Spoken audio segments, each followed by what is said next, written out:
Rob, nice to meet you. Yeah, man, you as well. Yeah, it was awesome. Just how the internet does magic, and there's a lot about this, in the conversation, because what you're doing right now is all about that. And I feel like there's so much information, but the real value, I've heard somebody say recently, is curating it. Yep. Just making it into something useful, and that's where GuideGap kind of comes into play, and Streamline it. yeah. Also, if I don't care about researching, then can you just give me the thing that I want, which is a good experience. Of it. Like, I don't like researching, right? And now I have this to where I'll never have to research again. Right. So yeah, you're building this huge thing, but I'm skipping ahead. So you were just starting to tell me about how you're out there making this happen, but let me even rewind you a little bit further back. Like, how the heck does this come to, like, where did you come up with this idea and why? What did you do before this? Yeah, I was actually in corporate banking. What? Like, it's not even remotely close to that. Yeah, so I was in corporate banking for 9 years. I did the traditional, went to college, got my accounting, finance degree. The classic story. Yep, did the steps, checked the boxes, right? Right. And I was just really unhappy with what I was doing. So I was working in a windowless cube, right? And when I first started making money for the first time, the things I started buying were backpacks, tents. Like, I had to get outside because I was in a windowless cube. So this was in North Carolina. I was working for one of the top 10 banks in the country. And I just really hit backpacking hard because that was my outlet. Like, that's how you get away from all this work cubicle and stuff. And one thing led to another, and I got caught up in a blizzard because I was a Gumby, like, didn't know what I was doing, and just like I got caught in a blizzard, and it was just the coldest night ever. And then I woke up, and the place was just North Carolina, just in the mountains. Okay. Like, so you're on a hike. Yeah. Okay. I was backpacking, so like a 2-day trip, and I had like 4 friends I would always go with. And we were actually on Grandfather Mountain, which is a pretty well-known mountain in North Carolina. And we knew a storm was coming, and we were like, oh, let's just go anyway, And macho it. Yeah, we'll be like, oh, we'll be all right. And it was one of the coldest nights I've ever had. However, when I woke up, like, everything was just covered in ice and snow, and it was just completely different world. Magical. Yeah. Like, I went to bed and everything was green and just, North Carolina, green mountains. I wake up, everything's ice, and like, I was like, oh my God, like, I love this. This like, is just one of those moments. It was mind blowing. Yeah. Winter wonderland. That's it. So no wonder we like Christmas. Yeah. It is pretty nice. That kind of inspired me. I was like, okay, I want to climb big mountains. I want to. So at that point, you're just amateur, or? I'm a little less than amateur. Like, less than amateur? Well, I guess I'm amateur. Okay. I was doing it for about 3 years, ultralight backpacking. Right. And I was hitting it probably at least 3 times a month. Okay. So, but you know what's up, but no expert. Yeah, when I was there I didn't need school. I didn't need formal training because, like, if I messed up, like, I could still work it out. Mm-hmm. But at that moment, I knew, okay, if I want to pursue this now, like, I need formal mountaineering training because now I'm starting to get to the level of, like, if I mess up, I could die. Right. So I devised this whole plan of, like, how do I climb big mountains, right? And while doing this job of banking. Yeah, exactly. And I was in a long-term relationship, and we're already starting on a harsh note here. So basically, what happened was convinced my company to let me work remotely, and I moved to Colorado, and I joined the Colorado Mountain Club, which is a great organization. And is that the one in Golden? Yes. Yeah. Yep. And essentially, they trained me on everything. Like, I came here and I took everything, like technical mountaineering school, basic mountaineering school. How does that even work? Like, you just show up there, you're like, hey, I want to be a mountaineer. Essentially, I just moved here, or even before I moved here, I joined, And then I just like signed up for all the classes. And like, Oh, they give out classes. yeah. And, you know, the first year I was here, I took basic mountaineering school, like traditional climbing and all of this, right? And then the second year I got into high altitude mountaineering school, which is like, you know, when you start climbing things like Mount Rainier and stuff like that. And all the time I'm running off climbing these 14ers in the winter, like just really honing my skills. The whole summer I was climbing in Eldo, multi-pitch every day. Just What does that mean, multi-pitch? means after work, like staring at a computer screen, doing these financials, I would go climb 300, 200, 400 foot walls, like rock walls. By yourself? With a buddy. Yeah. Yeah. So we would do it. Multi-pitch is basically you climb one rope length and then you set up an anchor. So you put those like little cams or those little pieces into the rock, set up an anchor, and then your buddy climbs.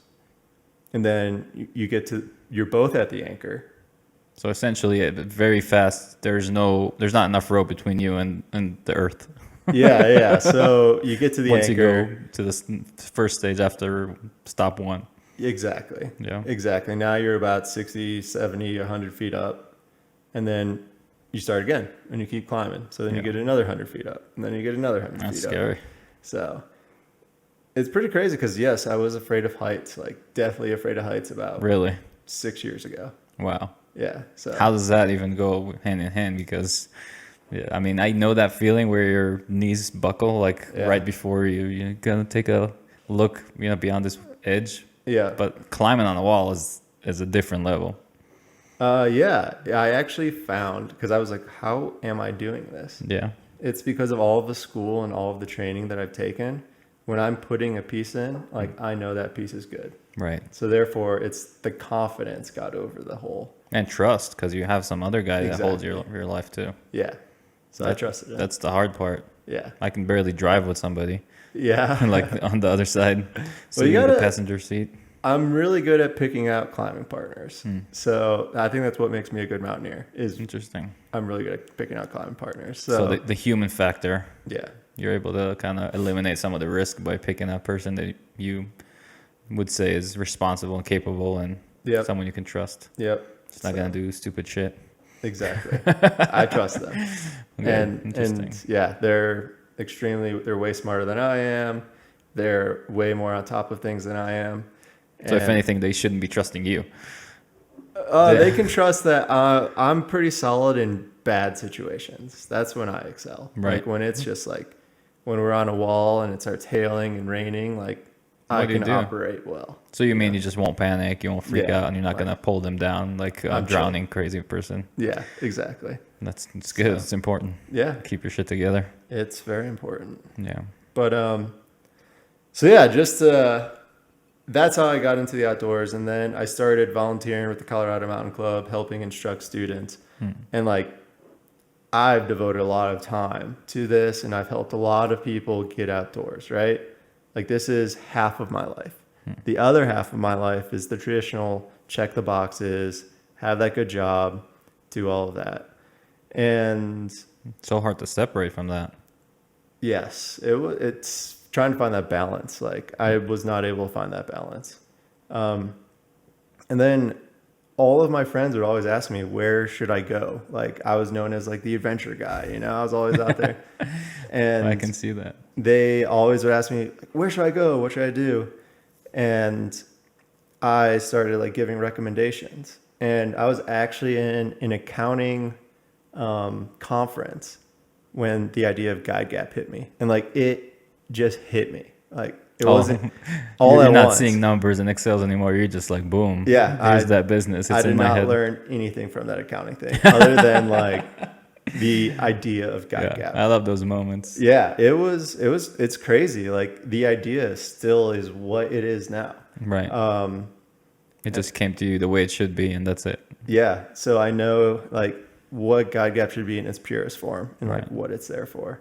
But yeah, I was sitting in the accounting. It just hit me. Like I had just helped a friend like plan out her backpacking trip, and she just came back and was like, "Oh my God, it was the best weekend I've ever had," And so then that fed into the accounting. Like, gosh, I answered her questions in about 30 seconds. Like, there has to be a better way Right. to like research this stuff and get to, and when I was sitting there, I was like, wow, what if we just had local professionals all over the place, Right. and we could just tell them what we wanted, and then they would respond and be like, you should go here, here, and here, Right. have this, this, and this, and be prepared for this. Provide some type of input with expectation to get the output that the average person is seeking. Exactly. Interesting. You see yourself ever doing this like with an algorithm, or you want to keep the human factor exclusive in it forever? I always want to keep the human factor. Yeah. In the outdoor community, I don't want to be a big money grubbing corporation. Right. I hate that. Yeah. And in the outdoor community, I think that means a lot. You know, It's huge. we have these professionals who literally babysit adults, like, and keep them alive. And they don't get paid what they really should get paid. Right. You mean guides that actually go out Yep. and spend time with people in the field? Exactly. Yeah. And that's what the network of GuideGap is created of. And People that used to do that. and currently do that. Right. This isn't full time for them. They get to do it on the side. Right. But yeah, essentially they're doing this and they're babysitting people that don't get paid a lot. And GuideGap is just another way. Like, they have this knowledge in their mind, right? Like, Right. this is what they do. So it's just a way for them to answer questions, send out forms of like, hey, you should go here and here. And they just get money on the side. It's very much, I hate to use this analogy, but it's similar to like Uber, right? If we have all these people who can drive, and these people that need to get somewhere, they just hit the app and they go. And all these people can choose when they want to work, where they want to work. Right. And that's exactly what my guides can do. And still maintain, doing and occupying in this thing that they're passionate about. Exactly. So, You know, unlike Uber, which I get why you don't like the analogy because it's super corporate, yeah, but unlike that, you're giving this outlet and place for people to take advantage of their passion yeah, and what you were already doing for your friend anyway, yeah, and probably enjoying it. That's why she had a good time, because you put your heart into it, and yeah, actually make a maybe decent living when this is a beast. I don't know, or Yeah. maybe it already is a beast. yeah. What is GuideGap? Yeah, so it's GuideGap is an alternative guiding. So we use professional guides, but it's for people who just want to know the best places to go. So, and there's a gap out there in the guiding industry. You either pay for a guide to show you around and take you out, or you're left to figure it out on your own. You're left to use the internet, Facebook, whatever you can to just figure out where you should go. But no one has created. That's a pit. Yeah, it You is. get lost there. It is so stressful. Right. But no one's created something in between where, hey, maybe we create this platform where these professional guides who know all of this information, who do this on a daily basis. Right. No one's created a platform to leverage that knowledge until now. Like, now we've filled that gap, that guiding gap. Now people can just ask, hey, I want to go here, and Make it this is happen. what I like. Right. This is what my ability is. Where should I go? And instead of, Sally Sue on Facebook being like, oh, I just went here, this is a great trail, and then having another random person be like, oh, but that trail is really difficult. Oh, I thought that trail was easy. Yeah. Now we have professionals whose job it is to assess people's abilities and, tell them where to go. Tailor it. Exactly. Now you have a professional telling you where you should go. Right. And that is what GuideGap is. It Right. brings a custom adventure plan created by a professional guide who lives in that area. So they know what's going on with those trails because they probably brought clients on those trails yesterday. Right. They're up to speed on what's going on. Exactly. They're not your friend that was there 3 years ago and said, "Oh, you got to see the glacier." Yeah, that's it. So yeah, that's really what GuideGap does. And then on top of it, of like helping you have a great time outdoors, and giving you the confidence of knowing that a professional planned it. You have a local also telling you the important things for when you're done adventuring. They give you their favorite brewery, cafe, restaurant, place to shop, you know? So now you know like where you want to go in the town as well. And since our guides don't go with you, you know, our pricing starts at $30 and it goes to $40. Right. It's extremely affordable to have a guided experience now. And that's how we're filling this guiding gap. Right. Yeah. Super interesting. I feel like there's so much value there. And it's the cool thing that I really like about it is, like I said, there's just endless amount of data, you know, floating around in cyberspace. And researching for anything, let alone, you know, something like this that requires such personal touch, can just be endless hours of work, and you really are not getting anywhere. The fact is, if you do a really good job, you know, just you put a day, 2, 3, a week researching your 4 or 5 day, you know, trip, what you end up with really is you're going to see all the touristy places. Yep. With everyone and their cousins, and, you know, maybe eat at a place that has a line out the door. That's what you end up with. Sadly, especially right now with COVID, like everyone's getting funneled into these tourist traps. Right. And I remember, I mean, I've only lived here for 3 years, and when me and Rachel tried to figure out what to do, it always ended up being the same stuff. And even when you think, okay, I'm going on this loop, but it's hard enough for people not to be at, you know, there's no room to park because it's just, you know, the highway's full of cars. So I feel like that's also an issue. How do you deal with like overcrowded spots and stuff like that? Like, is there a place where you think you have to tell a person they need to see in Colorado, but it's just impossible because... Yeah, if there's places, because there are people, let's say we had an instance where a mom was going with her 2 sons, and the mom wasn't very outdoorsy. She just wanted to take her sons on a trail. We're not going to send them on a super remote thing because the experience level, right? So we just sent them on popular trails, but we warned them that the parking lot gets full at 6 a.m. So be there at 5:30 or so on. So our guides tell them, hey, this parking lot gets full. Make sure they're early. So this is how your tailored experience may be better than most people that didn't get that preparation. Exactly. And that's why, you know, with every trip, we give a summary of, hey, why this is great for you. And then we always give 3 pros and cons. So what makes that suggestion good and bad? Right. Like, okay, this has great views. The trail is very well marked, and it has a lot of people if you want that. Right. And then con is parking lot gets full.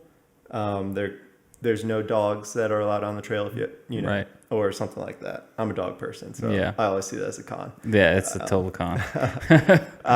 So yeah, that's kind of how we deal with it. The guides know what's going on in the area. Another good example is guides, you know, if there's a trailhead where there's a lot of break-ins, like guides will be like, hey, make sure you don't have anything in your car. This area is known for break-ins. Yeah. That way you kind of know that local input. Sucks that it's a problem, but it's important to know that it's a problem. It's very important, especially for me, like when I was living on my vehicle, I had a lot of like that was all my It's your stuff. life. Yeah, I was like, it's gonna be a lot of restarting, you know, if you don't have that. So that's super interesting. And do they provide any help like after the fact, or it's here's your summary and go on your way? What about if things go sideways? So when we send out an order, we always call them to see if they have any questions, if they need feedback, and then kind of close it out. Yep. And we are sort of the middleman between the guides. Right. So if they have any questions, we'll reach out to the guides and make sure their questions are answered. And we're actually working on another service to where they can like actually message the guide itself and get a little bit more feedback from them. Maybe have like a little chat. Exactly. Only without a bot. Yeah, exactly. This is the same thing over and over. But you know, guides are like creating this network is like herding cats. Like guides are out in the forest, you know, like I totally get that with no service. So my experience with outdoorsy people is it's so hard to get them down to earth for a second. You know, you need them for something, and it's like, okay, well, maybe they'll be there. Maybe they're climbing a mountain. Exactly. So that must be a challenge for you. Yeah, when I was creating the network, I basically had to have 2 guides in one place who could do that activity, and then you know we kind of use they all have profiles, scoring metrics. So whenever we get an order of, let's say, a mom is going with kids, right? Right. And a dog. So Yeah. we have guides who specialize with kids, dogs, ADA, Right. anything like that. So Wow. we have all of that in their profiles, and we use that to decide which guide gets or These type of receives the order. right. Interesting. Yeah, man, it was crazy. I was actually, so I used to be in project management and baking, Yeah. and I was really good at building things. Hmm. So I built all of this, Right. but the real challenge was marketing it and like getting It it. is. Yeah. I had no idea. No idea. Yeah, And it's that an led into a endless whole other world, thing. man. It's just that's another pit, of like you can just throw money at it and it won't do the thing you want because you don't know what you're doing. Search engine optimizing and getting it to the right people to understand what they're actually seeing, especially because it's new. When you come up with something new, it's even more difficult because there's no template to how to market this. Oh my God. And if you want to dive into that, like I can dive into that. Like that was, I don't Painful know. experience. I don't know how the people at Uber did that. Cause at least I had, crowdsourcing Right. is already like, it's a thing. Right. So but like if I was trying to do this before the term crowdsourcing Was even a thing, existed, yeah. like, Yeah. Well, they had a lot of capital, so they figured it yeah, out. that's true. That's true. Yeah. It's problems you tend to solve themselves if you throw enough money at them. So That's very fair. yeah, I feel like if you had that amount, I think a lot of stuff that they did and the people that were involved in that startup, sometimes you raise all the money and it doesn't do anything. Sometimes we talk about it now because it's so big. Yeah, that's very true. But you did this single-handedly, getting this off the ground, or Bootstrapped. I definitely lived below the poverty line for a good solid year. And you went from doing this job, which I'm assuming is competitive pay or high pay, and banking it can do pretty well. Yeah, so I guess I'll finish that story off. So I came up, I imagined this, it all hit me in this accounting thing. And so I started working on it, right? It became a side project. I started living out of my vehicle at times, just sort of while I was working, meeting up with guides, going into shops and be like, hey, do you know anyone that would be interested in like being a guide for this area? And just really creating this network. And then finally I figured out what worked. And I went from a network of, let's just say, I think it was like 21 guides to about 120 guides in Wow. a matter of 3 months. Like, Wow. I was hustling, like That's insane. getting out there.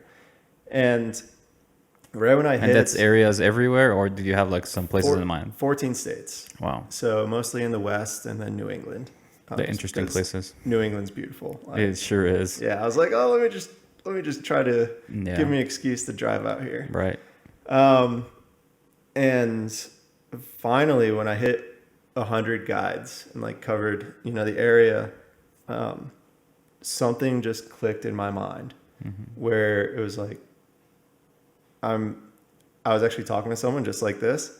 And like that day, or it just hit where it was like, wow, I'm not going to be working at my job tomorrow. And That's the moment of truth right there. it was a dive. Like, and the next day, like Yeah. that was it. But was And- it because you felt relatively secure financially, or was it because whether you had the money or not, you're not going to do this job anymore, you're going to dedicate yourself to GuideGap? That's exactly it. Yeah. Yeah. And I'm not like at that point, my other job, it was just the manager, like everything wasn't great. Yeah. And it wasn't what I wanted to do. Yeah. So like going through my life at half speed is not what I wanted to do. It was not an option anymore. Yeah, I just couldn't do it anymore. And then going to that relationship thing, that ended. So it was just like, okay, let's just, all It I got to seems do is to take be- care of myself. True. So, and I, had my Jeep, I could live out of it. Yeah. So went for it. And yeah, that next day I did it. And I actually kept a diary of like the few weeks after that and Be able to look back and see what was going through your mind. yeah, it was extremely, extremely scary. Really? Yeah. Why? because all of the comfort, all of the boxes I've spent my whole life checking was gone. Yeah. And now It's liberating too, I would think. it was, but that comes after the initial like, oh, I got what I just I'm did. panicking. Yeah. And essentially I pulled my 401k. That's where I got my money from. I had about $80,000 in it after taxes and everything. After they rip you off for taking it out early. Yeah. It was like, it was $6,000. And that's what I started GuideGap with, which is a lot more than you talk to a lot of people. They start off with like $200. So yeah, some stores can make it that way. yeah. So But 80,000 is not a big budget if you're gonna live and make a business out of it too. Yeah. And support yourself until that business starts making anything. Yeah. And the thing that hurt me was I paid a web developer that it didn't pan out, but I lost $10,000 there. Wow. Like, and early on that was like, God, that stinks. And Mistakes of building your first business. yeah, it really is. Yeah, for sure. And I remember the first week I was in Moab, just like camping out in an area. And I spent all day, there's this coffee shop there that I love. Yeah. And I spent all day trying to like. What is it? Gosh, it's down the road. It's like a New Orleans style coffee shop. It's like out of this little cargo carrier thing. Yeah. It's just so it's like in Moab, like in the area where people go. It's off the main trail. strip, but you just keep going and it'll be on your right. Sorry, I don't know. You will come back to you. Yeah. But Yeah. It's a great place. And I spent all day wondering whether or not I should get this $2 cortado, and like, I didn't do it, that's discipline. I spent like 4 months living like that. Just like, I can't buy this 99-cent burger or whatever. Wow. And yeah, I was just living in BLM land, doing, meeting up with guides, just Cooking for yourself.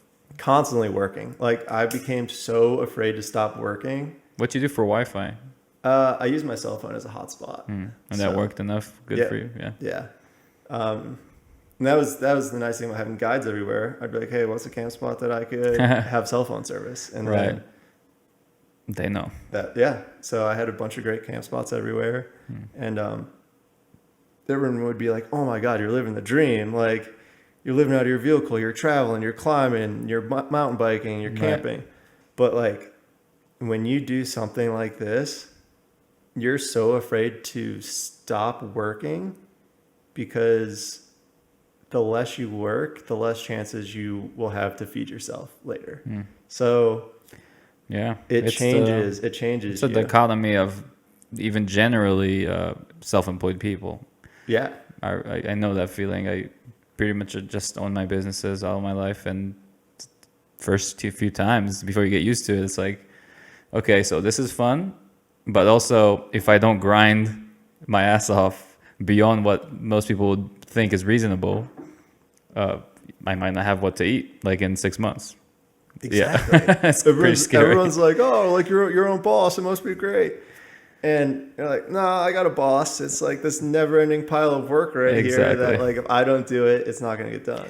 It takes a lot of discipline and balls, just courage. Because if you don't do it, nobody's going to do it. And I don't think when people say that you're living the dream, that they really are thinking that you're living the dream, because they don't want that dream. Yeah. They want security.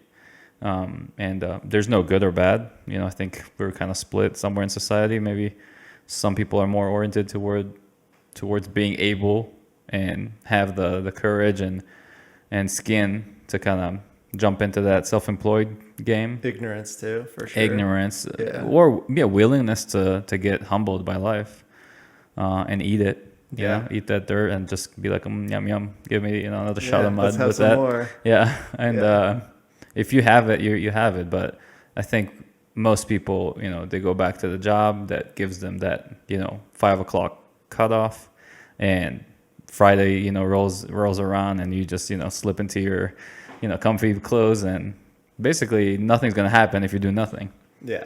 The contrary, you should do as much nothing as you can. But when you're self-employed, it's just forget about it. If you're not doing something, at any point of the 7 days, you're scared that it's not gonna take off. It's very true.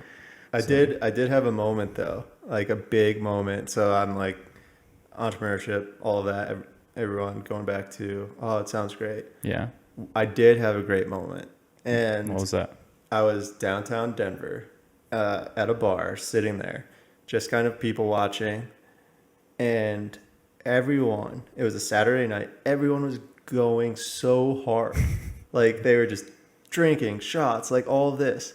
And like it was like a Neo Matrix moment where I was like, oh my God. Yeah. Like everyone is working for the weekend. Yeah. And like that they need to make tonight worth going back to work on Monday. Right. And like doing it all over again.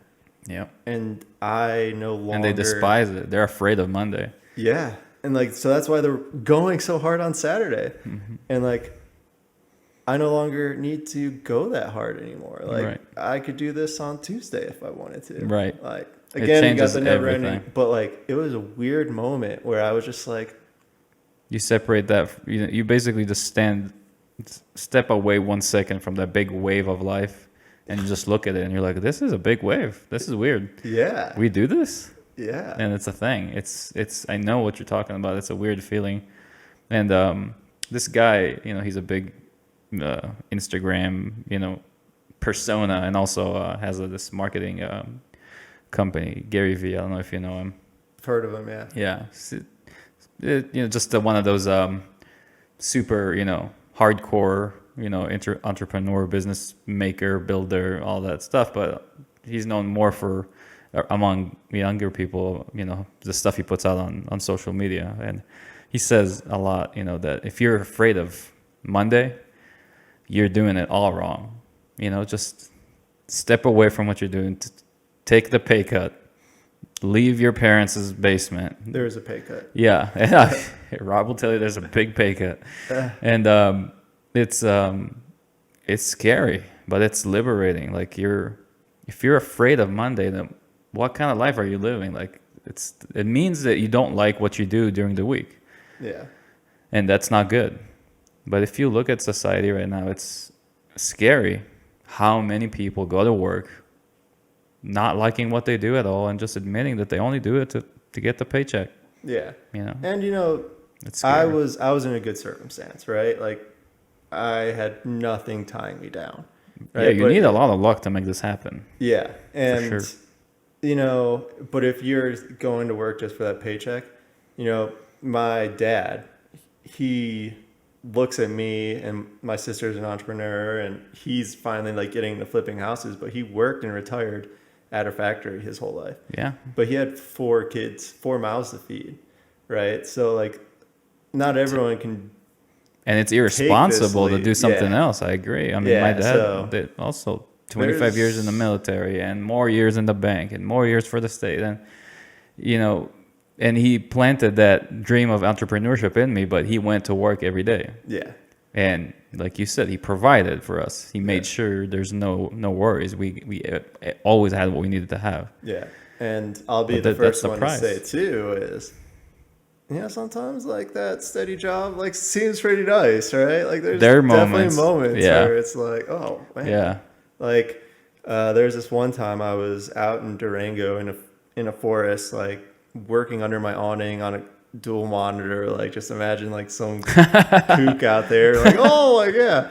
I can imagine that. And the gyms are closed because this is during COVID, so I can't shower. So I haven't showered for like 7 days, and like I just turned 30, and a freaking that's a moment. A chipmunk ran up my leg as I was working on this computer because I must have smelled so bad, and that's great. And that was What my am I doing? moment. It was like, oh my God, what should I just do? What am I doing with my yeah. life, man? Yeah. That chipmunk is trying to eat me. Yeah. So that That's was great. that was a moment for me. I'm like, what? Yeah, and it's important to bring it up, because it's not all, rosy, glasses and dreams and everything's coming true. It's a choice. There is no good or bad. Mm-hmm. It's whatever fits you. Exactly. And I wanted to make sure, like, for sure. If you got past those moments, then you're in it, and you can do it. Whether you choose to do something else in the future, you could do this, and you proved it to yourself.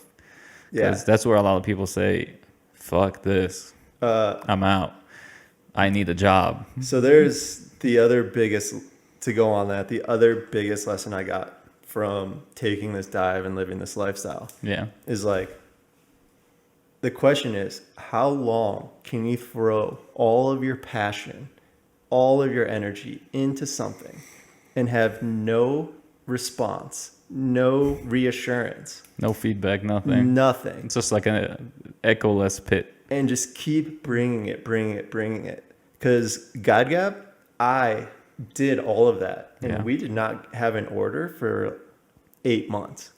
And I was like every day, just going after it. And 8 months, I got in order. Wow. You know, and I know that again, feeling. I'm watching my budget just go down. And I'm just, you know, having chipmunks run up on me and like, you know, it's just living out in the woods, like at 30 something. And just, I had this great job. And what happened? How did I get here? But like, how long can you do something that you're so passionate about without getting any recognition in doing that? And the longer you can do that, the better chance you have. And that was what I learned. That was the biggest thing. Cause like, I agree. You just keep your head down and just grind away. It'll be fine. And not a lot of people have that. Not a lot of people have the circumstances for that. Not a lot of people, like, there's so many things. Like, everyone's like, oh, entrepreneurship, it sounds so great. Yeah. Like, no. Imagine giving everything and then just getting kicked in the face every other day. And then finally having a spark. Right. And, like, you hold on to that. Or like not. It could take forever. Exactly. Like, that first order, I was like, oh, my God, someone wants this. Right. And then that motivated you hold on to the wins, and then you go to the next one. And then you always say yes to opportunities. That's why I'm here, right? Like you just, oh yeah, sure, I'll do that. And then that leads to something. And then that leads to something. And like, if you keep your head down and you continue to grind, all of a sudden, after about a year and 2 months of doing that, things started popping out. Like, that's a lot of time. Yeah. It's a long period of time that would eat away and chip away at most people's self-motivation, discipline, ability to just stay on track. I'm pretty sure my hairline was a lot lower when it all started. Yeah, that's crazy. Yeah, but I lost it a long time ago before that. Yeah. Yeah. So, I mean, everyone says like, oh, that sounds great. But like, I don't know. Like it sounds like a great story if I don't have to live it. Yeah. That's what most people really think. Yeah. You know, because what is that saying? Like, overnight success stories start like 2 years before or something. Like, the point is made. Yeah. It's just what you see now is not how this started. And it's all champion stories too. Like, you look at, you know, the big athletes, the amount of grind, man, it's unreal. Yeah. It's just unreal. And if you want to become not just great, but let's say the best in the world, it's nothing but grind and so much fairy dust and luck. And, you know, they say preparation, you know, luck is when preparation meets opportunity. I was just on Denali and my buddy just said that. Yeah. For when we I love that quote. Like, yeah, he just pulled it out. He's like, yeah, we did this, this, and this. And yeah, it's true. You don't just get to, you know, people tell me I'm lucky. I think I am lucky, but also I prepare the hell out of, you know, every situation. So when opportunity presents itself, I'm going to grasp it. I'm not going to get, you know, shell shocked and just look at it pass through. So, very, very true. But there is luck involved. Oh, so yeah. It's like a triangle equation. Like, you need all of that to kind of work out. And then when it's there, seize the moment. Yeah. But like you said, it's not for everybody. I think most people are wired that way, that it's just, it will beat you down and you won't enjoy it. And it's nicer to dramatize it in like a Netflix movie and watch it with popcorn and then, you know, just watch your paycheck kind of come in with the bi-weekly than to actually do it sometimes. And I feel like even if you're an entrepreneur, you can experience that in other things. Like, decide that you're going to turn your, you know, 15 miserable pull-ups to 150. You'll learn, you know, the same lesson, that there's a point where you say, no more. I don't have to do this. Yeah. You know, nobody's holding a gun to my head. Very So true. there's these people, and then there's the David Goggins. You know that psycho? Yeah, actually, it was very timely. I just listened to his book on audio Yeah. tape, and it was right before Denali. Yeah. So it He really would got get me. you propped It for really that. got me in the mindset, you know. The guy's a stupid savage. Yeah, yeah. When I say stupid, I mean not he is stupid. Like he doesn't have intelligence. He's extremely intelligent, in my opinion. But stupidly savage. Yeah, yeah. It's Yeah, I listened to his audiobook too, and it's such an inspiring story. yeah. It really shows a mindset that not a lot of people experience. You know, not a lot of people put them in that situation to where they gotta mentally, physically just push themselves. We don't do that anymore. It's not a thing. I Life's too think we comfortable, kind of man. lost it, you know. Cameron Haynes, all these dudes that just fine. You know Cameron Haynes, the archer. No, I don't. He's a hunter, but known a lot for archery and just being a badass runner. He runs these ultra marathons. Him and David Goggins are buddies just because they're kind of likewise savage Yeah. type. And Weird in the head like that. Weird in the head, yeah. And don't start feeling anything until the 80th mile, but or at least whatever. That's how it seems from the outside. It's just interesting that the desire to put yourself in that position and hold for a second, not run away from that horrible feeling of muscles burning and brain and ego just tells you stop it. It's convincing. You don't need this. You're hurting yourself. Stop running. It's not good.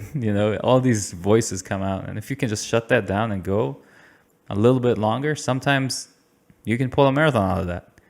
I have a great story if we want to dive into it, but We want to.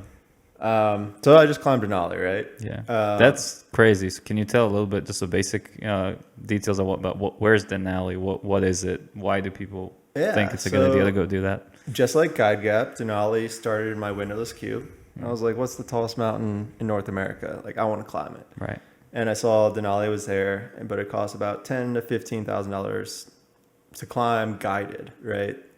So I went through this whole plan of devising, like, okay, how can I climb this not guided? This was 7 years ago. So this was a 7-year plan and we were ready 2020. Yeah. I had the team, bunch of buddies from my high altitude mountaineering school. How big is this team? At the time, it was 6 people, 2 rope teams of 3. And we were all from the high altitude mountaineering school. And obviously we were headed to a training climb. And then all of a sudden we get word that they're no longer giving permits to climb Denali because of COVID. Bummer. So now we fast forward to 2021. A few people couldn't do it in 2021. So now finally, after 7 years of like training, climbing, Colorado 14ers in the winter, just nonstop, whatever. So you trained with this team organically, physically together? Yeah, we're just friends and climbing partners, and I've been up Rainier with a lot of them and stuff like that. Yeah. And finally we're ready, 2021. Everyone's in shape. We have 4 people on the team. We hit the mountain, like, so thankful for there were 2 people on our team that were just organizers. Like, we got to have this. And like, they took care of everything. Logistics and equipment. Oh yeah, and, it was fantastic. yeah. Thank you. And so we finally got on this mountain. We're prepared. Like, we're all in great physical shape. And everything's going smoothly. The way that you climb Denali, or just to explain a little bit about Denali. Denali is the tallest mountain in North America.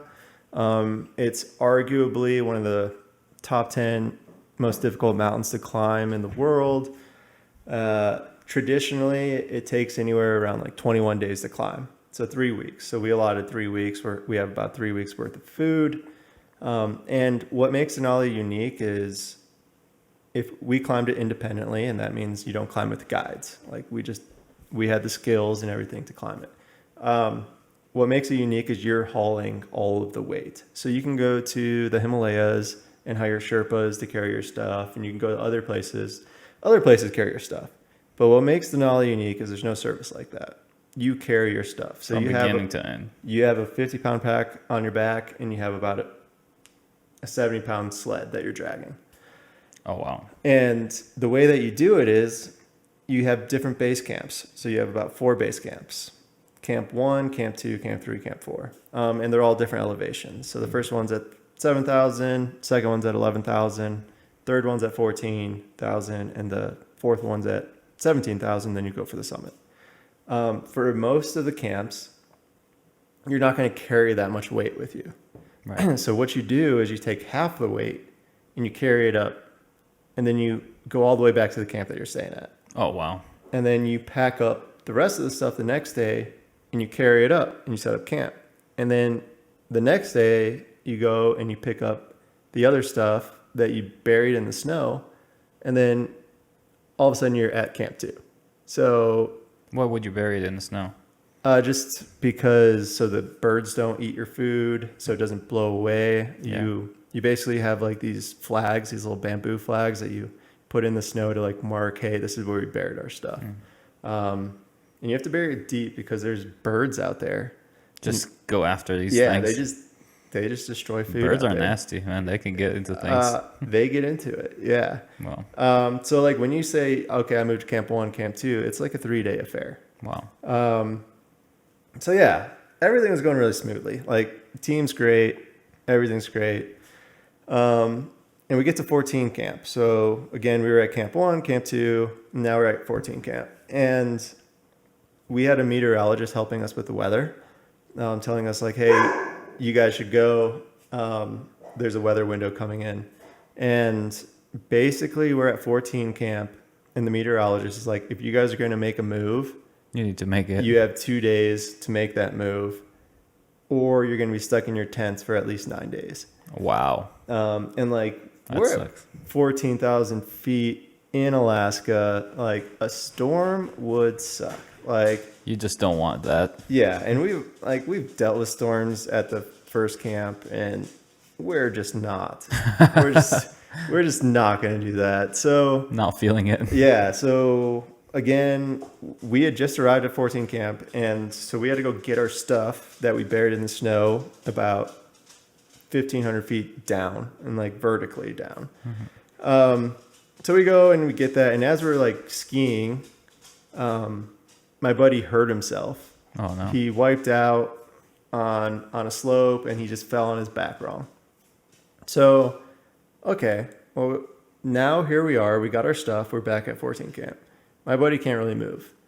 And we really don't want to be stuck here for another like 7 to 9 days in our tents. Like, you're stuck in your tents, like, Wow. and it's below 0. It's just cold. So we were like, okay, again, we're a team of 4. We were like, we will carry your stuff up to Camp 17, and then we'll bury it in the snow, and we'll come back down for you. So we do that. There's this, going from Camp 14 to 17, there's like this ice wall where they have fixed lines, but it's about 1,500 feet of just ice, like vertical. Fixed lines, as in basically. They have set pickets in Yeah. there, so you can sort of use the ropes already established to like help get you up, so you don't like if they weren't there and if you fell, like, It's not good. yeah. So we're all doing this. Again, we're a team of 4, and the 3 of us go, and we're carrying my buddy's stuff. So we all have about like 40-pound packs, and we're above 14,000 feet. Carrying him how? We're carrying his stuff. Oh. He's hanging out in 14 camp, and Okay. we're going to 17 camp to bury the stuff in the snow. Hello. And like come back down with him. We got a guest on the podcast. Yeah. Oh, hello. Okay. Okay, good. But long story short, we do this, and it's a long day. Like, we've never been above 14,000 feet, and God, does the air get thin? Like, holy, like, Yeah. you just start moving slower. And you guys are used to this, and you're prepared for this, and you're ready for this, Yeah, relatively speaking. yeah, we're in shape, but we've never been at that altitude. Right. So we carry all the stuff up, and we come back down. It was like a 9-hour day, heavy. We get back to camp. It's 8 p.m. and we're exhausted. Yeah. But like the next day is our summit window. So here we are at Camp 14. Not only do we have to like go to 17,000, but then we're going to go from 17,000 to the summit of Denali all on the same day. Which is what altitude? 20,300 something. That's a lot. Yeah. Pilots usually, if you're going on pressurized cabins, 14,000 is when you start putting your mask on. Yeah, I felt like it. You guys carry oxygen up there? No, we don't. Just adjust. Yeah, and that's a nice thing about doing like carrying stuff, coming back down to camp. Gives you time to acclimatize. Yeah. So we've been on the mountain for 9 days. So we're sort of acclimatized, but we've never been above 17,000 feet. So we get back at camp at like 8 p.m. We're all spent. And we got to wake up at 5 a.m. the next day and make our summit push. So, and finally, like, luckily my buddy's back is better and he's like, okay, I can do it. You got some rest. Yeah. So we wake up 5 a.m. Body's still worked from the day before. And we start going up. And it's just cold. And again, we got to climb this like 1,500 vertical wall of ice with, again, 40-pound packs because we're carrying the rest of the stuff to set up a camp at 17,000. Wow. So vertical as in vertical? Vertical feet, yeah. It's pretty steep. Wow. And just to make sure my buddy was okay, like I carried the last of his stuff with my stuff. So by the time we get 17,000, again, we're feeling the altitude and pretty worked. Like if this was any other occasion, I would be like, okay, we need a rest day. Yeah. Like we're all just pretty spent. But you know that this is the window and that's it. That's it. Yeah. So we basically get 17,000 and we set up camp. Oh, you like me now. Yeah. She gave you the skittish act before. Yeah. So we set up camp at 17,000. Everything's fine. Now here's where the David Goggins stuff comes in. Long story for David Goggins stuff, but the longest day before I've had this was about 18 hours. Longest day of moving, just straight moving. Yeah. That was in Colorado, just circumstances, like big climbing objective, 18 hours. And I've done a few of those. Mm-hmm. This summit to camp was 21 hours, but it started at 14,000 and the majority of it was at, let's just say the average was 17,000, but really. Right.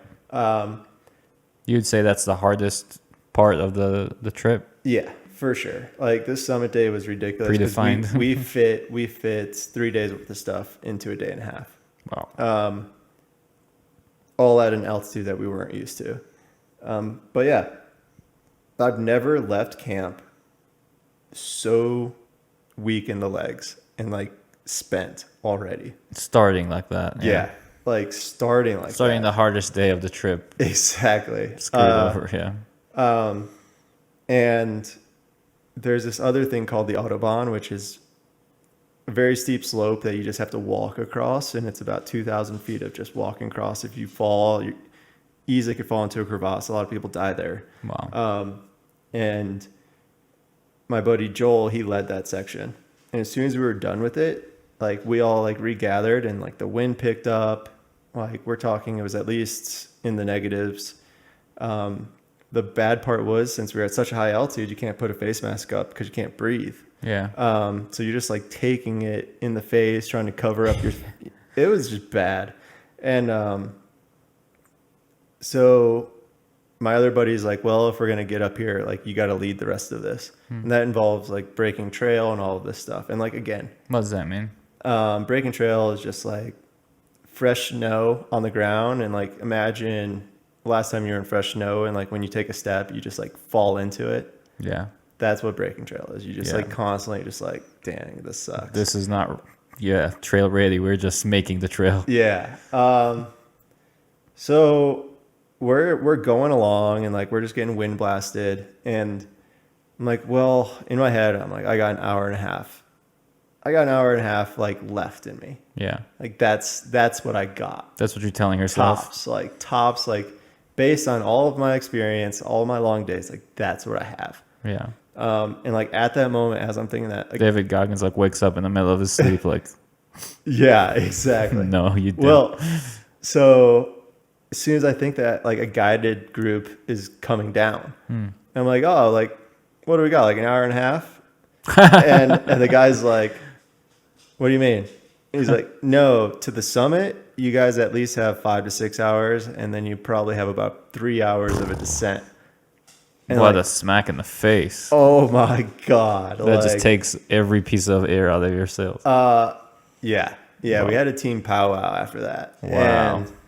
And fortunately, one of the members in our group, like we were all feeling it. Like it wasn't just me. It's contagious. Yeah, it was something. Yeah. And once everybody's like, oh, you're feeling it too? Yeah. Yeah. It's like if it goes around, it revolves. oh my God. Yeah, it was something. But fortunately, we had someone on our team who never drinks caffeine. Thank God, because they'd be crazy. Yeah. But Got enough energy as is. Yeah. But like at that moment, she was feeling it too. And so she finally took like these gummies that had caffeine in them. And like she just like perked up and was like, guys, I feel great. Like let's go Let's for another do it. let's go for another 30 minutes. And I'm like, all right, well, like we've done this. And as we're talking, like this whole storm cloud came in. And if this storm cloud hits us, like we freeze to death. It's not a good place to be. Yeah, when this happens. And I can't say will freeze to death because we have like the gear, but like going back to the Autobahn, you can't wear like heavy mittens to like get through it because you need to handle the rope, you need to clip in Right. anchors and stuff like that. Well, you're putting yourself in actual real life danger territory. It would like that. It would was be a bad danger day. coming, It's yeah. like emergency style. So like as we just got slapped in the face with this whole 5 to 6 hour thing, and then like we see this cloud coming in, like we have the very like talk. We were like, okay, maybe we should turn around, and then finally Nicole, who's climbing on the climbing team, who had just had the caffeine, she's like, guys, let's just go for another 30 minutes. Like I feel like this. So like, all right, let's just do it.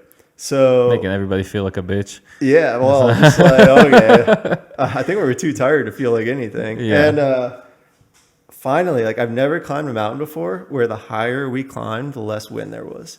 But like the wind finally started stopping, and like all of a sudden it's like, oh That second wind comes in. my God. But out of my whole mountaineering career, I've never felt a moment, or I don't think I've ever been pushed so to the limit, like where I realized like I kind of went in an out of body experience and was like, oh my God, I don't need to stop. Like I'm going to do this. Like, Wow. and it was the first time ever where it was just, the mind literally took over. Like my body was just a vessel of little like steps, Right. just steps. Like that's all it had to do. And it was just a vessel. And like my body was like, yeah, man, you're good. Like, Isn't that crazy that could happen? and for that 5 to 6 more hours, like I broke trail, like, and my team actually had to tell me to slow down because I was speeding up, like to get to the summit. And like, sure enough, we get to the summit, and yeah, we come back down, and all was good. So, but it was exactly Did what I other wanted it people to be. say that they were feeling the same way? Oh, there were tears involved. People were bonking. Like, yeah, It's a strong moment. It was the best thing I got from climbing Denali was that moment I just experienced. Like that was my personal like goal, is to really just feel not feeling, I guess. It's hard to explain that. I know what Yeah, you're talking about. it was- It's not a thing that most people get to experience, and you need to push yourself exactly beyond your limits. I mean, Nothing yeah, less. like And if you're in shape, that's pretty far. yeah, and it was, but so that was my personal thing. But the other part of it was to be with friends Right. and seeing Experience it as a your group. friends like bonk and get pushed to like the lowest point, but then having the team like bring you back. And like that just creates a bond with those people that I'll forever cherish. And like that is my Denali highlight. Like I will vividly remember what every person, like the look and defeat in their eye, and then like what we did and like what we pulled off. So we ended up climbing Denali in 10 days, and then we were off the mountain in 12 days because you have to wait for the airplane. Is that considered fast or? Yeah, typically it takes 21 days. So, yeah. 21 days. Yeah, so. That's less than half. It felt like it. Wow. But those will be my two highlights of Denali. I mean, plus being in like such a beautiful. I mean, almost half, not less than half. Yeah. Being in such like Alaska was just so humbling. Like just seeing how quickly. Yeah. Talk about another badass savage, Jocko. You know Jocko? Another SEAL. Different approach, but he has this quote I like. It's be humble or get humbled. Yeah. And I think doing what you're doing, specifically this, hobby and lifestyle on the mountains is one of those things. If you come to a mountain, all proud, it will humble you, and those experiences will take care of making sure you stay humble. Yeah. And Alaska will do it fast. Yeah. It's just particularly Alaska, but I mean, Colorado, yeah, like you got to respect those things. Yeah. Yeah. It's like the ocean, whatever your poison is. I mean, if it's one of those forces that moves the earth, you need to watch out and respect it. That's one of the first questions I ask climbing partners is like, how often have they turned around? Like, what's their success rate? And you get a good gauge on what they're willing to go to. Yeah. And it's such a good question. Typically, you don't, well, my success rate is 20%. Well, okay, that person has a high or a low risk tolerance, and they turn back at the sight of whatever. Yeah. So, like, to me, like, not great. Like, like you want to be able to finish what you came here to do, but also without compromising safety to a certain... But if you talk to someone and they say 100% success rate or something like that... Yeah, these guys are wax. I don't want to hang out with you. I think I'm good. Yeah. Like it's one of my first questions I ask climbing partners. So see, you said you're good at picking them out, and that's a really, really good question. Yeah. Risk appetite is extremely important. And to make sure everyone has like a similar, but like the nice thing about the Denali team was people had a lower risk appetite, but it was not like extreme low. It was just a little bit lower than me. And then it's a badass region, but without the recklessness. Yeah. So you got to find people that you can agree with, but like also have different opinions from. Right. So that's what I found. And that's why I think that's why I'm still alive at least. Right. That's important to stay alive. Yeah. Be able to see this through. And it is a crazy hobby, but to me, like Denali was the pinnacle, and I'm excited now. Like I'm back, and I'm so excited to just focus on these companies. Yeah. You'd be okay if you die there? No. No. It wouldn't be one of those like, okay, I did what I was supposed to do. I died doing what I love. Not one of those. It's not what I'm supposed to do. I'm supposed to. You got I'm a different supposed plan. to make GuideGap grow. I'm supposed to. I have another marketing company. Like, you got plans. Yeah. You're not ready to die on the mountain. No. I'm ready to give up tents for a while and just sleep in my nice luxurious camper. Boom. Yeah. Nice. Yeah. You sent me that picture of the taco park and some gorgeous spot. I mean, I feel like that's the best office. It's the best villa. It's the best. I wouldn't trade that for a stupid mansion in Malibu. Yeah. It's, after living out of your Jeep and like wiggling your clothes on every day, like the ability to stand up and like that's just like next level. Yeah, man, it's nice. Yeah, you start appreciating the small things. Yeah, standing up is not something most people remember to even not take for granted. Having water, stuff like that. We're fucking lucky. We're extremely privileged in our resources, comforts. Comfort's a weird thing, man. Like it is, and it's so annoying how fast you get used to comfort. And not just get used to it, but expect it, and get extremely upset when you don't have it. it's amazing. It's like so fast. The moment between not having something, being introduced to it for the first time, let's say, I don't know, stupid thing, power windows in your car. Going from no power windows to power windows is insane. How ridiculously upset you'd get if you get in a car that doesn't have it after having it for 2 days. Yeah. You know? Yeah. It's like, I can't believe it. I can't do, this is bullshit, you know? A stupid example of that is going from a Jeep Wrangler to Tacoma. Yeah. The Jeep Wrangler power window switches are in the middle. They're not on the doors. Right. So like you're always reaching for the middle. So Yeah. then when I got my Tacoma, I was like, what is this? Yeah, I can't live like this. Yeah.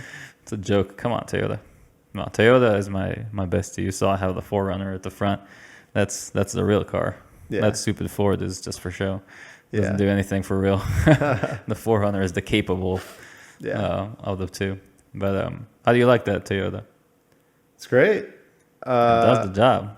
Yeah, you know, I kind of feel bad talking bad about my Wrangler because it was my home for a while, but like, hey, the Wrangler will don't always. trash home. I could tell when I'm off roading, and like, the Wrangler can go up stuff. Oh, right? yeah. Like Even stock, man. But just out of the yeah. factory, it'll go. but the ride quality of the Tacoma and like everything is just out of this world. So Yeah, they got it figured out. I yeah, have so, you know, the thing I do with drones, this company I work with, and I have the pleasure to manage, and we go everywhere, and we need 4-wheel drive. We need to be able to also know what we're doing with it, you know. So guys on the team, guys and gals, we, you know, expect to have the right type of vehicle and also be able to utilize it, you know what to do with it.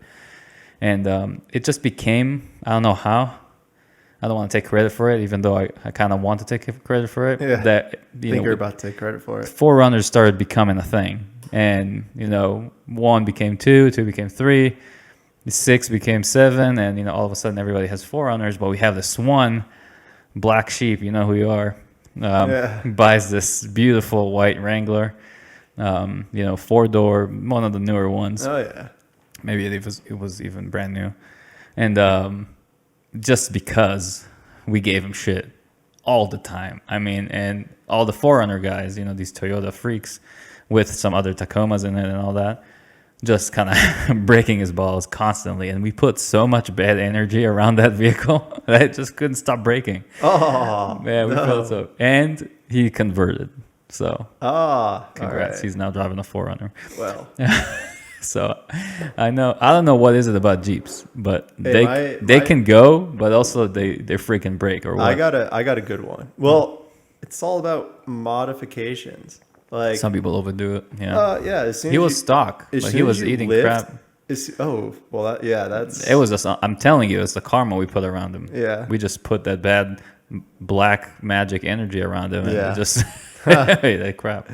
Yeah. See, I don't lift my vehicles. Like I don't mess Yeah. with the suspension. Like I bought that Tacoma to Don't be need that. Yeah. a Toyota, right? But I think the moment you lift it, it's when you start having issues in the off-road world. But like Yeah. all these off-roaders lift their stuff, but It does more for show than it does anything for performance. yeah.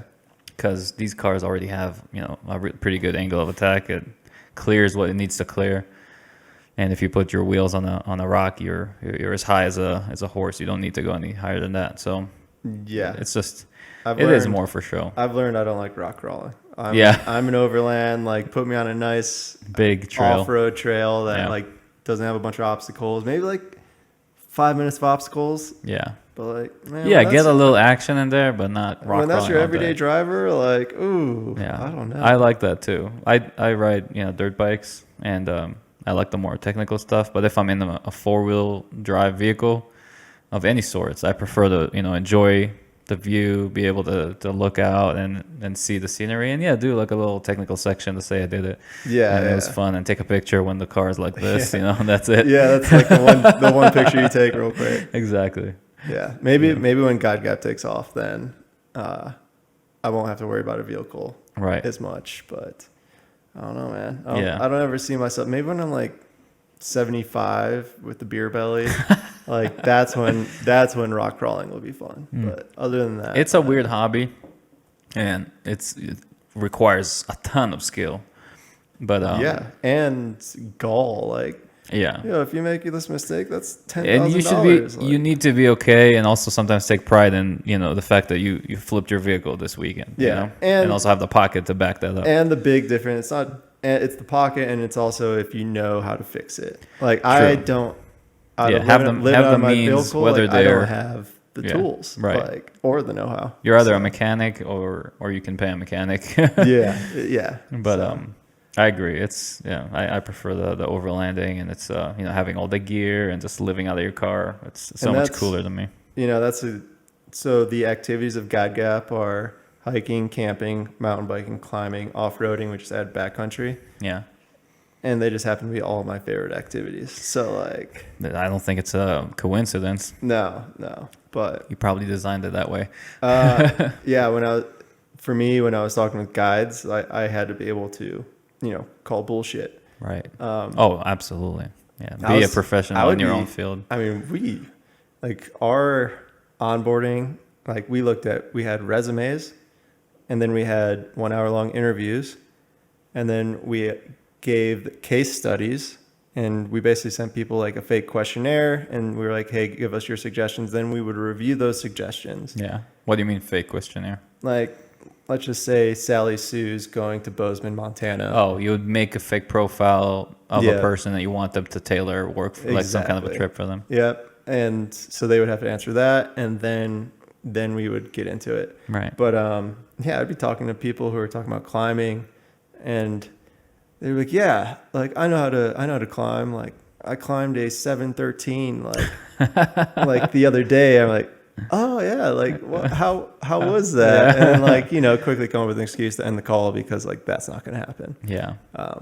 But yeah, I had to be able to know, like, Yeah, where these people are coming from, and Yeah. if the biggest climbing experience comes from an indoor gym, then you're not looking for that. And we always made sure that to even get the interview, they had to have professional experience on their resume.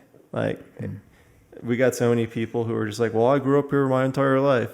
But if you grow up in a place your entire life, but you never work with people, like, when I was first getting into it, these people would be like, oh, like, where should I go? And I would be sending them to, like, these places where the Navy SEALs train, like, legitimately. And, like, they were just, like, first time hikers. Yeah. And they'd come back like, what were you thinking? Like, there is a skill that you develop over time of working with Absolutely. people. So, like, when people would come to me like, well, I've lived here, like, who are you to tell me I don't know this place? Like, it's not that you don't know this place. You know this place for your ability. Yeah. But, like, Yeah. 80% of this is being able to Meet these assess people where they others' are. people's ability and Yeah. then, like, provide the suggestion. It's a huge skill, and it's very undervalued and over, I would say, perceived on yourself that you have it when you don't. Yeah. It's, like, and that, like, People's skill is valuable and it's rare. yeah. And that's what blows my mind about this is we have an industry of professionals. It's like having accountants and, like, not asking them how to account. Yeah.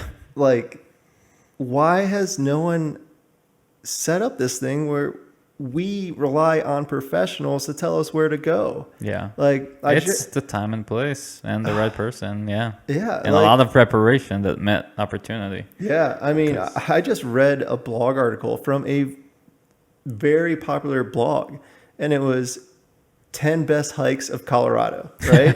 10 best hikes of Colorado, and Were then, you like, embarrassed by the result? and then, well, the author at the end of it, it's the author. It's like, so and so just moved from Minnesota, is excited to climb her first 14er. Like, So how why do you know? are we relying on this article Yeah. of someone who doesn't? Yeah, I think we talked about this at the very, very beginning. It's the optimization of money.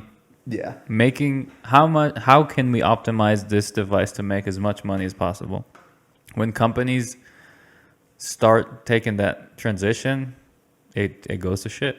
yeah. Like, Well, and what a lot of people don't realize is you have these blogging websites that are like pumping out like top 10 hikes, top 10 mountain bike rides. It's their job. Every article that they pump out makes their website higher in the eyes of Google. Yeah. But like, they're not concerned of who's writing it as long as they're a good writer. But like, it could be an AI writing it, as far as I know. Exactly. Like, so the point is, you click it. If you click you can sell that to advertisers. And guess what? Well, if you're looking for where to go and you do click it, you're going to end up in that same spot as everyone else, and like just in that tourist trap. And then all of a sudden, your outdoor experience isn't that great, and you're like, oh, maybe next time I'll just go stay home at Sunday and watch the football game. Like that's the theme. The theme of companies that whether were good and sold out to optimize for the dollar, or just that did that from the beginning, is what happens. You go from a valuable thing, somebody sees it as valuable, people enjoy that, service, and the businessman that sees the opportunity turns that into a money-making machine. Yeah. And that happens with so many big companies that every time they go big enough to the board meeting decides let's make as much money as we can. Immediately, that's the turn that it takes, where from here on the customer is gonna start hating this service more and more and just not get the value that they're used to, with exceptions. Yeah. With exceptions. I mean, I can't say anything about Amazon. They could be an evil corporation. I don't care what people say. As a customer, I am satisfied. They changed the game for sure. They did. And other examples are like, a car dealership that I've bought a vehicle from recently.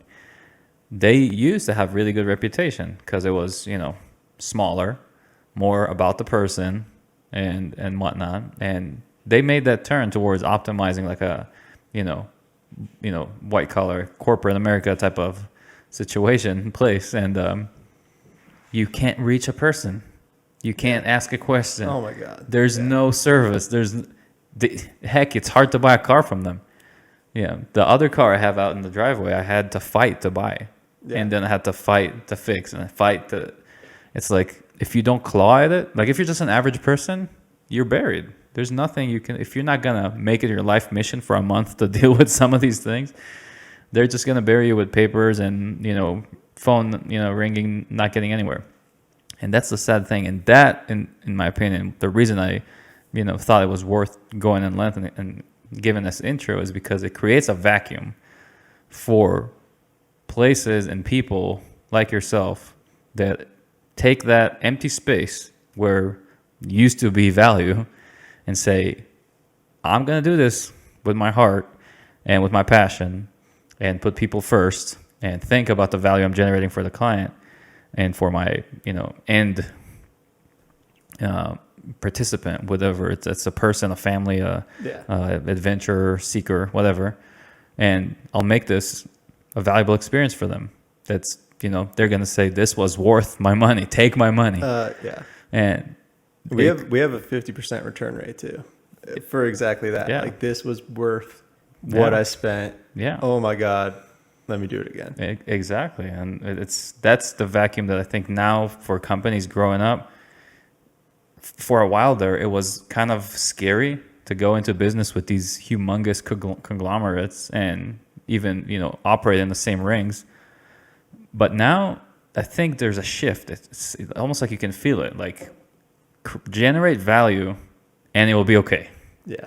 You don't just have to optimize for the dollar bill, Oh my God. And you're absolutely right. Like, and that's why I love the fact that I'm the founder of GuideGap and I can create it. Right.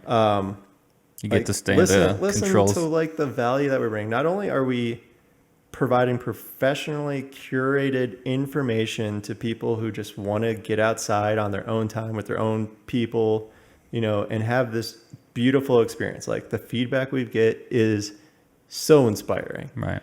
But on the other end, the other side is we're supporting these professionals who are trying to live this lifestyle, and we're giving them an extra $100 to $200 a month. Right. on the side. Potentially more, depending on how hard they're going to work and Yeah, how busy they're going to stay. And there's definitely less. There's definitely, we definitely have guides who haven't received as many as what we thought there would be too. Well, usually But they like, give advice for free. So yeah. that's an improvement. So now they have this, they're getting paid for this knowledge, which is very valuable. Right. So we're helping people get outside. We're supporting this industry. Right. And now on the other thing too is I see how important e-commerce is, right? And you have companies like, which I'm not going to badmouth them because I like REI or like Backcountry, which Backcountry got greedy. Yeah. They own the internet. If you go looking for a piece of gear, like they're going to pop up. Yeah. But after traveling to all of these states, like there's so many mom and pop shops out there that our guides like will recommend And when they you have come all in the there. stuff you need. Like we're trying to promote responsible tourism by like, hey, you should come here to buy that.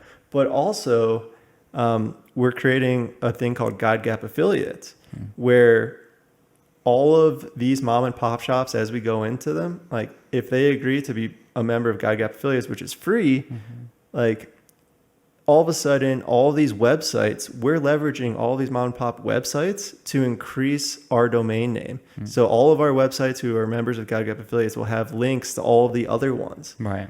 And in the eyes of Google, that boosts your reputation. Right. And all of a sudden, hopefully this mom and pop shop will pop up for this gear.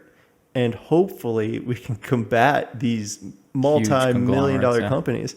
Like, so hopefully we're bringing this like grassroots movement that is not about the dollar. Right. I love it. And So it's amazing. And it's also a world where, again, I love REI too. It's like walking into so hard to candy like, store. Oh, because their return policy. Yeah, right.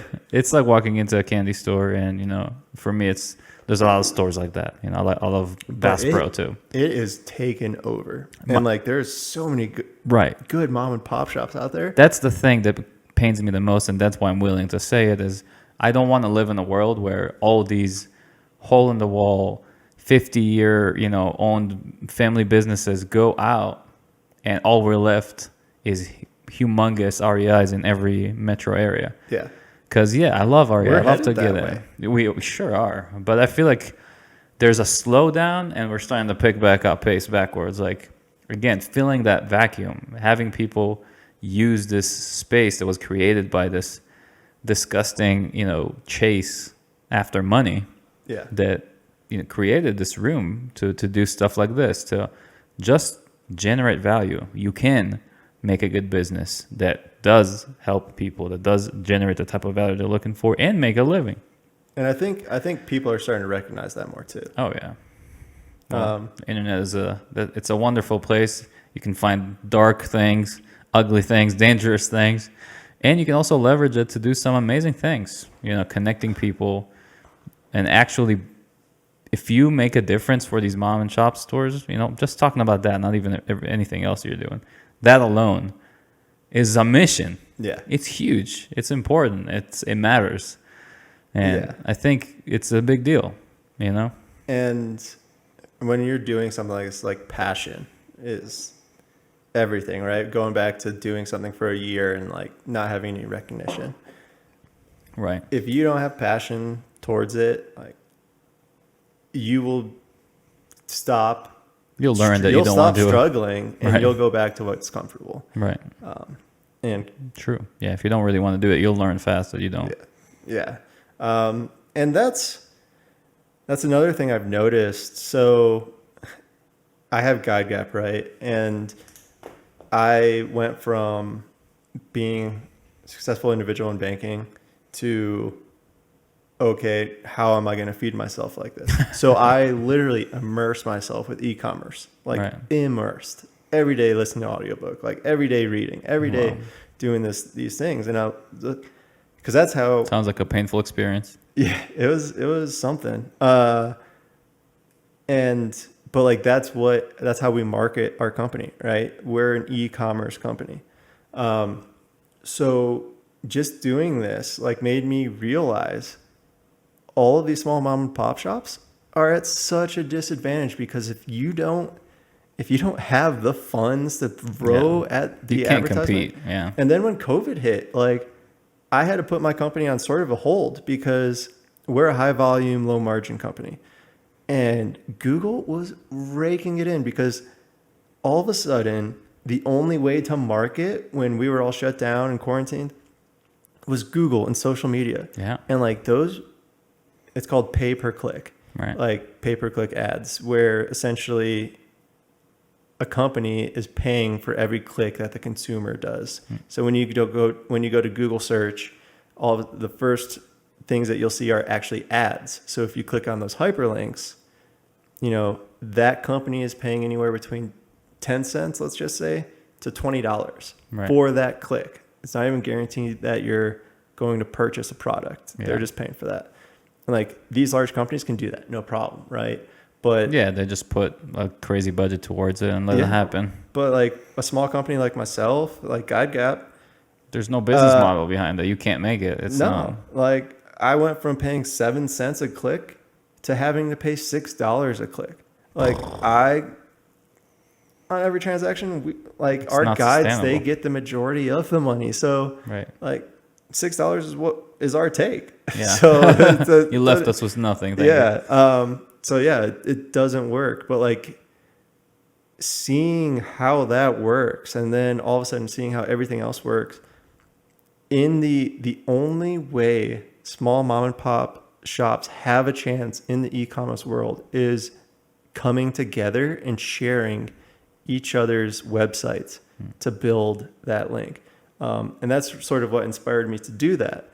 And getting also into a random thing, the other thing I learned about entrepreneurship is you never say no, right? So I immersed myself in this. I had a buddy who had just opened up his own business. He was like, hey, can you help me out with the marketing on this? Yeah. And I'm a little jealous now because his company's, just shot off like a rocket ship. I'm like, wait, well, come on. Yeah. Like, what is this? But We're all on different timelines. I did all of his e-commerce, and it went from zero to, at one point he was making $4,000 a month, $40,000 a month. Yeah. Like, That's a lot more than 4,000. yeah. And I was like, You had a couple zeros off there. yo, what? Come on, GuideGap, what are we doing? And obviously it was something, he had a COVID test to his company, and all of a sudden I had a connection in Ohio, so I became a COVID test supplier. And again, I'm just trying to survive here. Right. So he was paying me for his e-commerce thing, and all of a sudden I picked another person up because she was helping my friend out who was like so overwhelmed with business, and she owned her own company. Good problem to have. So she was like, how are you doing this? And he was like, well, I got my buddy Rob over here. So then like I picked up another client there. Yeah. And then, so now all of a sudden I'm making a decent amount of income that way. And then my sister calls me up. She's like, oh, I have a friend who's like selling COVID tests. So all of a sudden I became like a COVID test middleman of like this.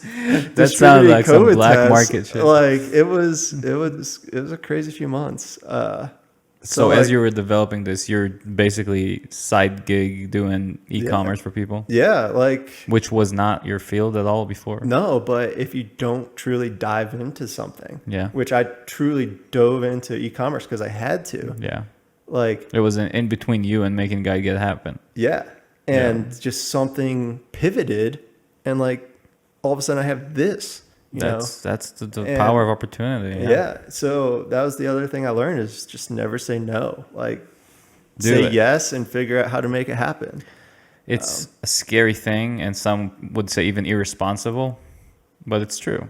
A lot of good journeys started that way, and a lot of wars won that way. Yeah. There's a general, I forget who that was, but Probably Patton or something. yeah, Patton. Yeah, he had a lot of things, but this is older.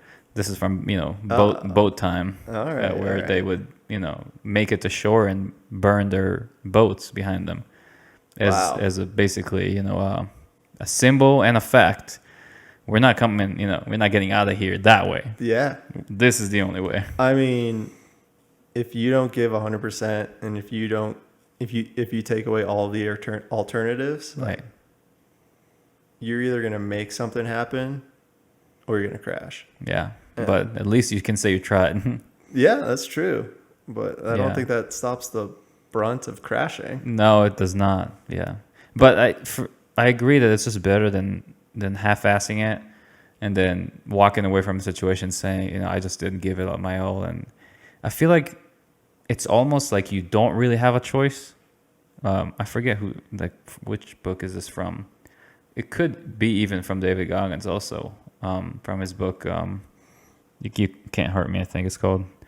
And he's basically saying it seems like you have a choice, like do it or not do it, or do it all the way or whatnot. Yeah, it is from him. And he explains, you know, a short process that you don't really have a choice, because when you don't do something, you start building that resentment against yourself. And it starts small and you don't really notice it because, you know, maybe you just tried climbing a mountain, but you walked away from it before you really needed to because it wasn't a storm or a safety issue. You were just, you know, tired.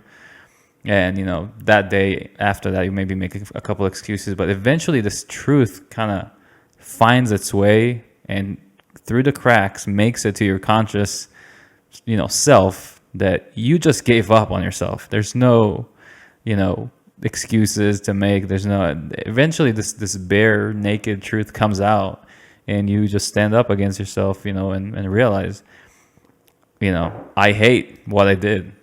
It was just a bitch move, and I can't believe and that type of resentment is the thing you want to avoid even more than the actual effort that it would take to do the thing you walked away from.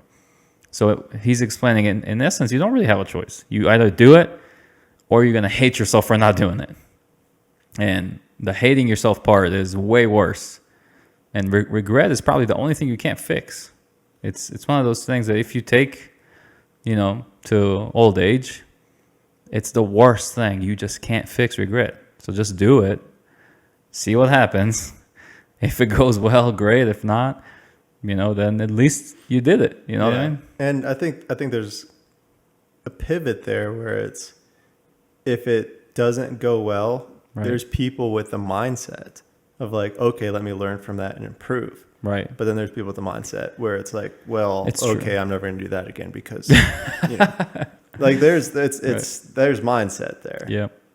So It's huge, and if you don't have the mindset, yeah, and you're not going to take failures as a part of the learning, you know, process and that pavement to success, then it's going to be a world of pain. yeah. Failure is huge. It's really big. It's the biggest learning opportunity there. I think, yeah, you know, you mentioned earlier before that we were talking about that spark that gets you like moving, that first burst of energy, that, you know, that first order that came in, and it's, you know, fills you up with motivation. But the moment I've recognized in myself, you know, for the first time that failure is just as valuable, if not more valuable than these little wins, is really where, you know, that moment when you're using just a normal pedaling bicycle, and then you go from that to the shoes that click in, and you no longer just push, you actually get to pull too. Yeah. And, you know, you win and you fail, but it's all going that direction now. Yeah. You know, all that energy, nothing's wasted. Nice analogy. It's winning all the time. You know what I mean? It's if you fall in love with failing and take it for what it really is, then nothing can stop you. It's just a constant learning experience. And, you know, Elon Musk, he's kind of controversial right now with all the BS tweeting of his. Yeah, But it's really hurt my cryptocurrency. I know, It's like, same. Yeah, thankfully I don't use margin, but yeah, long term will be fine. But my point is that he said, if you're not failing, you're not innovating. And, you know, it sounds a little harsh because you're like, what do you mean? Like, what if I'm successful and maybe I'm innovating? But no, it's true. If you're not failing, you're definitely not doing anything new. Yeah. No way. Because when you're doing something new, you're going to fail. Rockets are going to crash. Cars are going to flip over. They're going to run over people. And that's what it's going to take. You're going to have the courage to deal with that failure and learn from it. And really, there's a reason to fall in love with it because it will move you forward. It will provide those valuable moments of teaching that you just can't get anywhere else. You make it sound so romantic, but it's not at the time. No, it feels like shit. Yeah. It does, but if you just muster the energy and attitude to say this is a great moment to learn something, it's yours to own. It really is. And I'm sure you've experienced it over and over again. It's just you put this effort and you put this effort and you keep putting these chapters of your time into this and nothing happens. Nothing. It spits in your face. It says, Rob, it's not going to happen. Yeah. You know? I don't think I could legally say it, but well, that's going to be a good one. no, like I was doing this thing and like we're just a no-name company, right? And then all of a sudden this huge corporation comes and was like, trademark infringement, you can't do this. Like, What? Yeah, like come on, this was just a Monday, like Yeah. This YouTuber guy, Graham Stephan, he just had this issue. He started this little. He's a mega YouTube powerhouse. Like he doesn't need anything else on top of that. But he also started this little coffee company because he's famous in his YouTube channels that that he drinks a lot of coffee and he does it for cheap and that's his thing, whatever. And I guess he made this little packaging scheme and the whole thing and design, and this big company came and it looks too much like ours and shut him down. And it's so stupid. Of course he changed it and figured it out, but it didn't look anything like anything. It's just the lawyers said they can do it. Yeah. You use two colors together and somebody can come at you.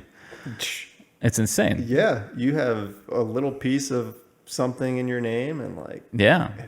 Yeah. And you didn't even think about it. It's so far from it that it wouldn't You're not even the same industry. You're not even in the right. same like. It was the same thing. You're not a competitor. You're not anything. I forgot to say that it scale. was not even in the same industry. They're not making coffee. They're just. He mentioned what they were doing, but I forget. It's just. Dude, I feel bad for any like apple farmer because they probably cannot have the word apple in there, Anything. or apple. Yeah. Will come in there. Hopefully, with Apple is just. Kind enough to let other apple growers use their word. Doubt it. Jesus. But that's how crazy it is. Like it's a weird world we live in. Everything, is just different. Every word you say or write, and on the internet is recorded forever. Yeah. And lawyers have the power to go just search that stuff up and screw you over and back you. Bend you in a weird way you don't want to be bent. It's something. Yeah, it's unfortunate. I hope we take a few steps back. No, I don't think we will. No, we're heading in this direction super fast. The more things that go on the internet, like, gosh, everything's going on the internet now. Yeah. This is going on the internet. Yeah. Technically speaking, you'll be immortalized in a digital form. We're having a conversation. It's on the internet. Yeah. Your video that you made, I don't know how many years ago, about GuideGap explaining the concept of it. Yeah. Even if you erase it and you delete that YouTube account, that piece of digital content will be there forever. Yep. It's kind of weird to think, Yeah. In the past, to immortalize yourself, you needed to either win a war, write a book, make a statue of yourself, Yeah. Now every kid is forever on the internet. Yeah. And their breakfast and their dinner with some of these YouTube stars. Like, this is what I'm eating today. Oh my gosh. We get a little shallow sometimes, don't we? Yeah, but yeah, no, like the e-commerce world is crazy. The more I learn, it's crazy how it's all intertwined, and so much goes into it. Pull yourself out of it, and like without like a large budget, it's very difficult. But, it's. Do you think it's designed to not support smaller businesses and intentionally, kind of lower them, or it's not intentionally, but kind of like a product of it being derived out of big corporations that make those processes and make those protocols? Going back to your point earlier, where it's kind of all these money, like all these companies start with a good idea and then they get bought out, and then the boards are like, let's make money. Like, I believe Google. The sellout story. Yeah, I believe Google was started with like, hey, we just want to bring information, make it more available in a better way to people. Don't be evil. And now it's a train that can't be stopped, right? So now they have these algorithms and special things that you have to do as a company, right. to be relevant on the internet. Well, guess who has the resources to keep up with that and make sure that they're hitting these certain algorithm key metrics? Right. Like, I guarantee you, multi-million-dollar companies are, but the mom and pop shops, shoot, man, they don't true. have the resources to focus 100% on No, that. They're it's a little just bit closer fighting to for yourself. supply. They're just fighting for whatever. So Right. yeah, no, I don't think it was. Pull this mic a little bit closer to you. Well, I don't think it was initially designed. I don't think it was initially designed to just be like, oh, we're gonna Yeah. only cater to the large companies. But it's a sub-product. yeah, it's exactly that. Yeah, it's unfortunate, and it's I like I said before, I don't like that world where we kill all the local stuff and it's all centralized, mega power. Yeah, It's not good. It's not good for creativity. And I mean, I'm reading this book, Life 3.0. I don't know if you've heard of it. It's about AI and our future interactions with it and what do we want it to do. And it's written by this guy deep in the AI research world and well known, and kind of mingles with all the people that matter in that realm. And he presents it in a really good way, which is like, here's some facts, but also ask yourself, like, how do you want this to unfold? And the options he presents are hard to digest. They're terrifying. I'm not talking about Terminator, the AI kills everyone type of things. That is this weird thing that people are afraid of. yeah. But So what are you talking about? for example, AI gains super intelligence in the next some years, and there's a definition of what that means. But generally speaking, it's an ever improving piece of intelligence, a neural system, if you will, that just keeps getting better and better at what it does, optimizing everything, whether it's factories and businesses and human life, in essence, to the point where people are not really needed to do the things that we do. Yeah. And then the question, that rises philosophically from the book too is like, can we generate some substitute to what we think is meaningful today so we can live a life while AI takes care of everything else and we don't go to work? We do other meaningful, creative things. It's a weird question because I'm sure there's an answer to it if you have a big enough, strong enough imagination. But if I think right now about everybody going out of work, just getting this basic universal income, this UBI that people are talking about, and they just get the check every month for just breathing, being alive on the world, in the world that time. Yeah. And everything else gets taken care of. Economy, factories, everything that supports life and more. Colonizing the universe, whatever. And in the meantime, what are you gonna do? Like, if you don't have GuideGap, would you do it if we weren't a part of this thing? I don't know. Maybe you would. Yeah. But I think many people wouldn't do the things they're doing to support themselves if they already have some check coming in the mail. You can actually see this in our society right now, the amount of people that are, feeding off checks and really are not encouraged to do something else. But I feel like they're taking a hit on their feeling of being meaningful. Yeah. And if that's just on this micro experiment, that's why depression's on the rise. It's huge on the rise. Yeah. But I hope psilocybin solves that. I think you're right. Like, I think the population, there is a certain amount of percentage of the population that would be like, oh, this is great. Let's just kick back, relax, and watch it, right? But so I started watching the show Alone because everyone's like, oh, like you should do Alone. I'm like, all right, like that's the guys in Alaska in the middle of nowhere. Yeah, where they just kind of survive off of 10 items and stuff. I'm like, that's not what mountaineers do. Like we have our stuff. Like I couldn't do that. So if whoever's listening to this, like if you have an outdoorsy friend who climbs and stuff, that doesn't mean we're survivalists. Like two different things. Very different. Yes. AKA Bear Grylls versus a famous climber. Alex Honnold. But there you go. Yeah. He's a whack, dude. Yeah. He's, but anyways. Not from Earth. Yes. So I started watching this show, and like, these people are tasked to spend 100 days out in like the Arctic, right? That's the concept of alone. Yep. And 100 days. yeah, and they're just alone. Obviously, they don't have a camera crew; it's just them.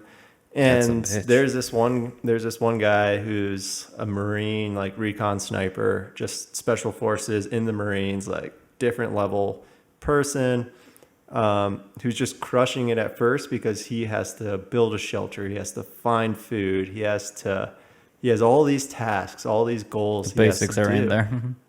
And then he reaches like day 40, let's say.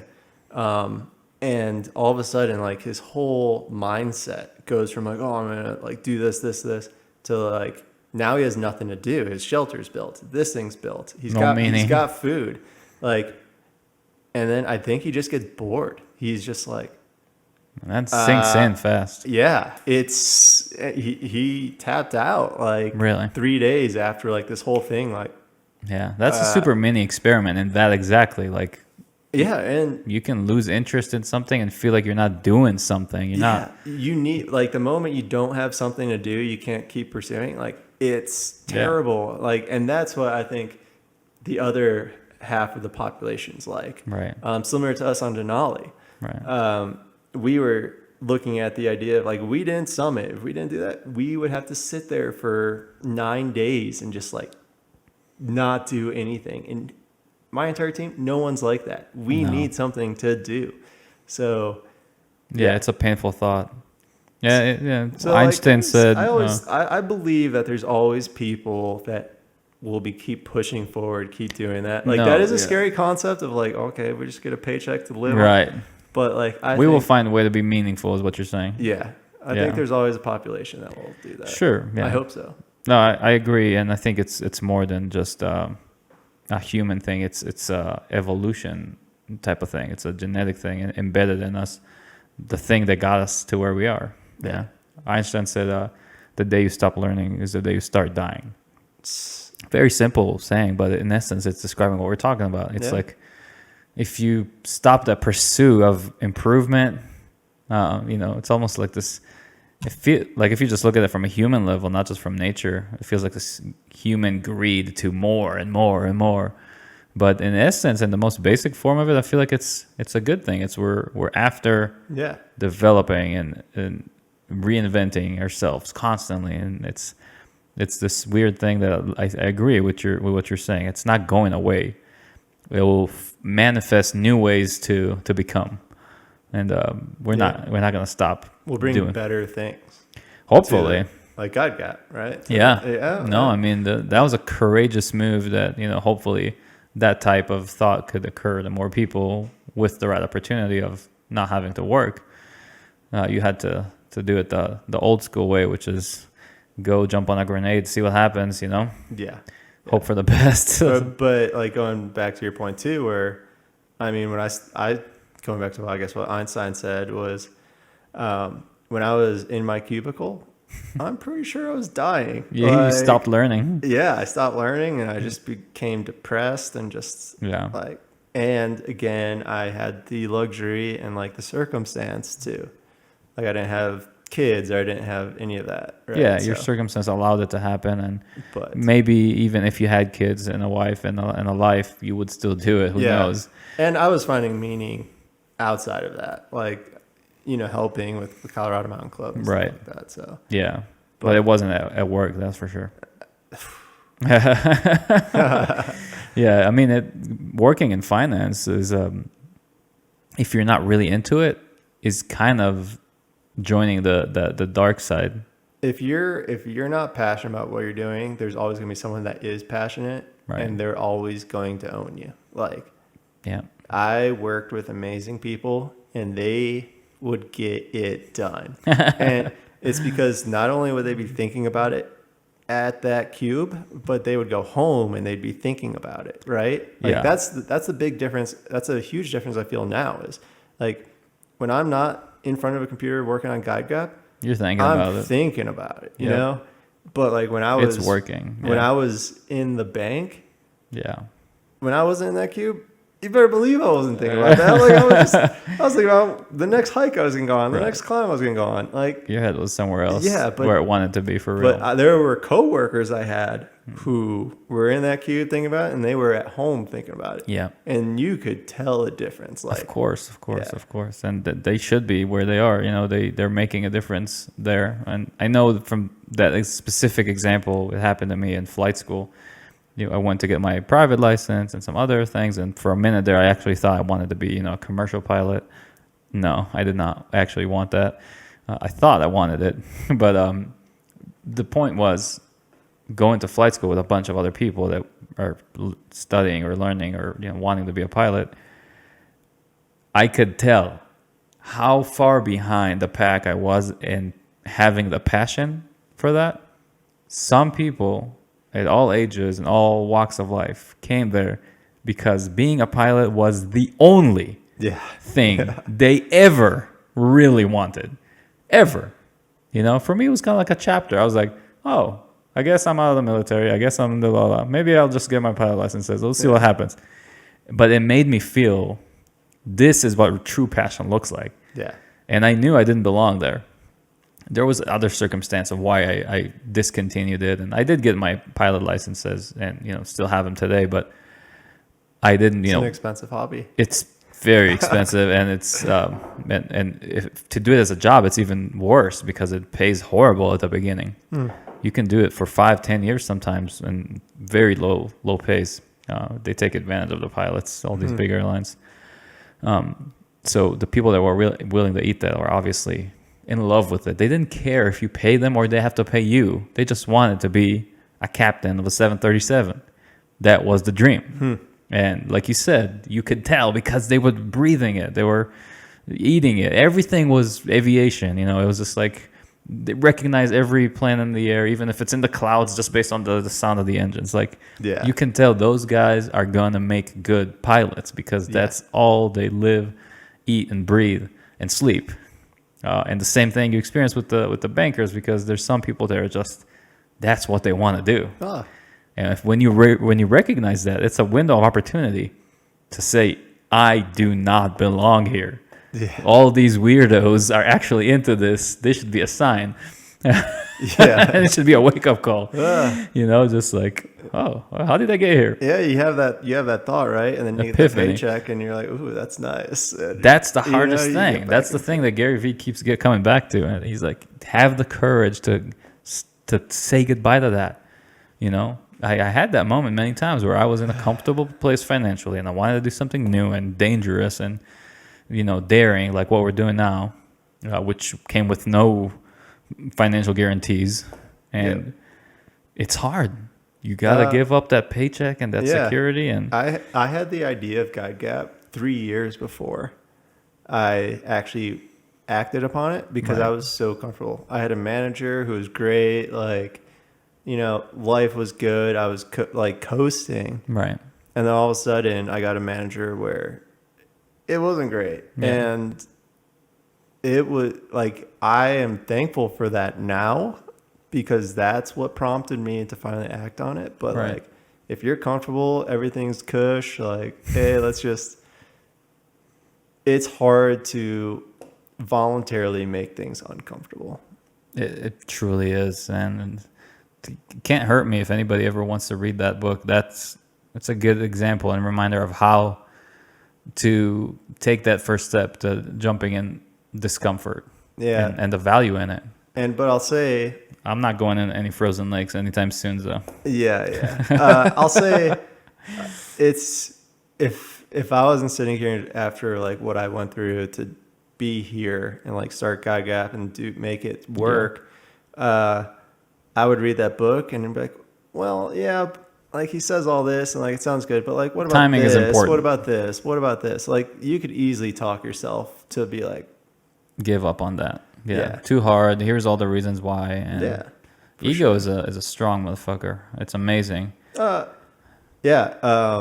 You will talk yourself out of stuff. Your ego will talk yourself out of things. That was an expert. If you're gonna start your own company or whatever, like you better check that ego because like I've never had to ask so many favors from friends, right? Of just like, oh, Yeah. hey man, can you cover this? Or like, hey, can I sleep like Right. on your couch? Or okay, can I take a shower? Like, Ego can't be there, man. Can't be a part of the trip. you immediately go from never having to ask favors because you're like in a good situation You're financially set, and yeah. stuff, to like asking favors. And you kind of discover what type of person you are when you're in that position, because if you start asking favors and people are like, nah man, sorry, like you better like reflect. And fortunately, I guess I was an okay person, because Yeah. friends were like, oh yeah, like this, and like so many friends helped me with GuideGap, and so many, I don't know, taking this route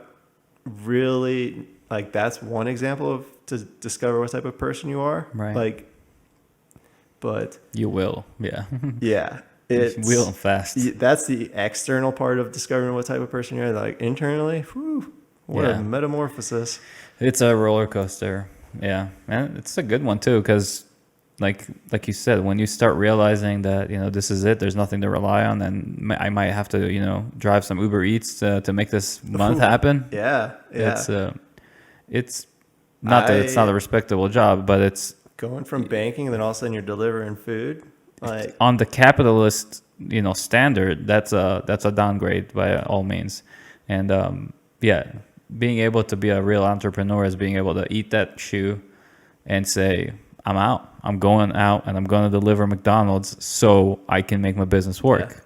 yeah. Yep. That's the difference. And that's the big difference between bootstrap entrepreneurs And do it with a good entrepreneurs who, attitude, too. Yeah. And then entrepreneurs who just have like investment money, Yeah. Well, yeah, I get that. I appreciate it, but I don't like those stories nearly as much as I do a good story of bootstrap and did it myself. Yeah. Because, people that just started from money that was already there, and even if they had a good idea and a good execution, it's just not as romantic. I'm sorry. Yeah. You know what I mean? It's very true. It's Very true.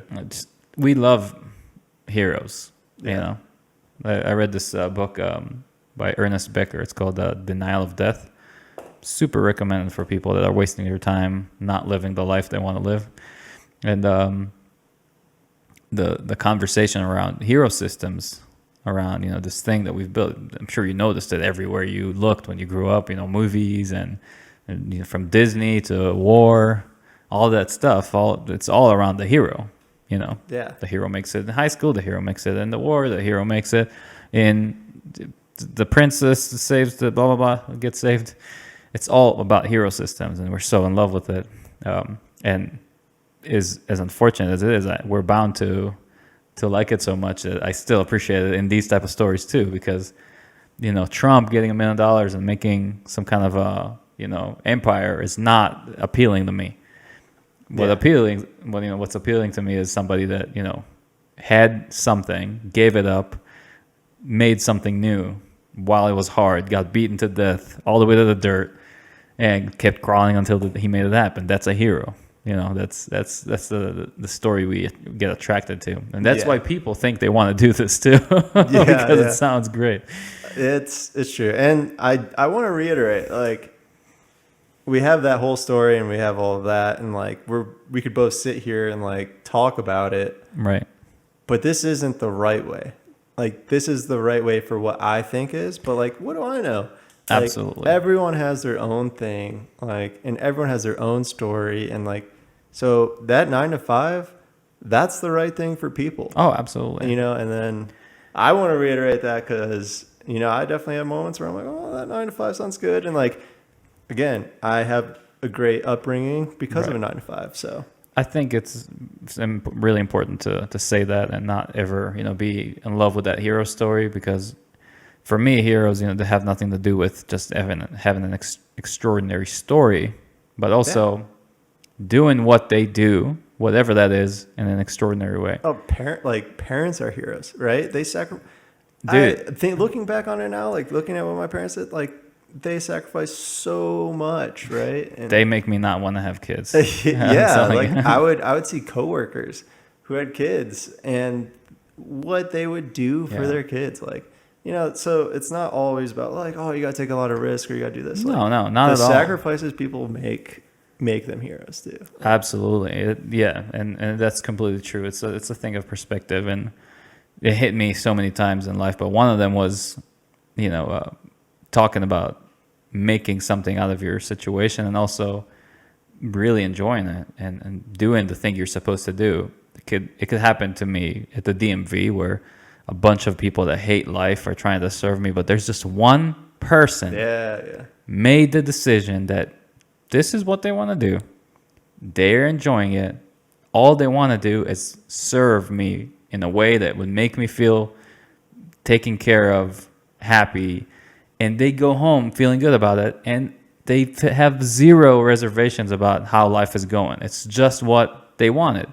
Deal with people, treat them well, take that home as a good experience, and that's it. That's all they want. The success is not to make a lot of money. No. It's to do what you want to do, be good at it, and be happy with what you do. And yeah. I saw it even with a freaking sign spinner in the street. You know these guys that hold these signs and go all crazy with them. And it was one intersection. Guy looks like a millennial. Literally has clothes that, just to get some more money, he needs to get them a little dirty, because it looks too like, where's the keys to the Corolla? It just looks wrong. Yeah. It looks like you're not supposed to be on the street. You should join the workforce. Yeah. And then one intersection past that, it was so obvious. Like, this guy looks like life beat him up in every possible way, but he had this huge smile on his face, and he literally went, I guess, and got one of those jobs, sign spinning jobs. And I just could not stop smiling on how radiating of good energy he was. It was stupid. That's cool. And it was inspiring, because it's one of those moments when you're like, it's not about money, cars, all that bullshit that we sell, all these covers of magazines, whatnot. It's not about the green grass or even having a house. It's just inside. And if you feel great, you're going to make other people feel great. And that's the biggest win of all. And it seems to be a reoccurring theme. Like, you go to Hollywood and all these, not all, but a lot of kids, have it all set up before they even started doing anything. And they're empty from meaning. They're sad. They're, they don't like what's going on. And they need to reinvent themselves so they can be happy, like the sign spinner. You know? Yeah. They're jealous of the sign spinner. Yeah. The joy that I'm jealous of them. It's like the joy that some people find inside is admirable. It's hard to achieve, and I think that's the true hero story, that you were able to just walk away from all. I think in essence it's separating from that ego. Like, if you just can muster the strength to stop worrying about what other people think of you, you are way more than halfway there. Yeah. And it's hard. I tend to believe and think about myself that I have that ability, but it's not nearly as good as I want it to be, or as it should be in its purest form. I do care, Yeah. I don't want people to think I'm stupid. I don't want them to think that I'm fat. I don't want them to think that I'm whatever. Fill in the blank. None of us wants that shit. No. But it's so limiting. When you just stop caring about that stuff, it's the ultimate liberation, in my opinion. And if somebody can just teach me how to do it, I'd pay them. Yeah. I'd take my money. I don't know how you get there. Hey, man, I'll teach you how to do it. Just give me 1 week. You gonna read an ebook about it? Yeah. I gotta run to the bathroom. Yeah, me too. Pee break. Oh, 9:46. Yeah, we might be able to call it. Yeah, we can close it up. I do want to mention something on that. Which way is the bathroom? Right here. Right here? Yeah. I was ready to explode there, but you were talking such truth. Spitting the truth. I'm gonna pee upstairs.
So you were in the military?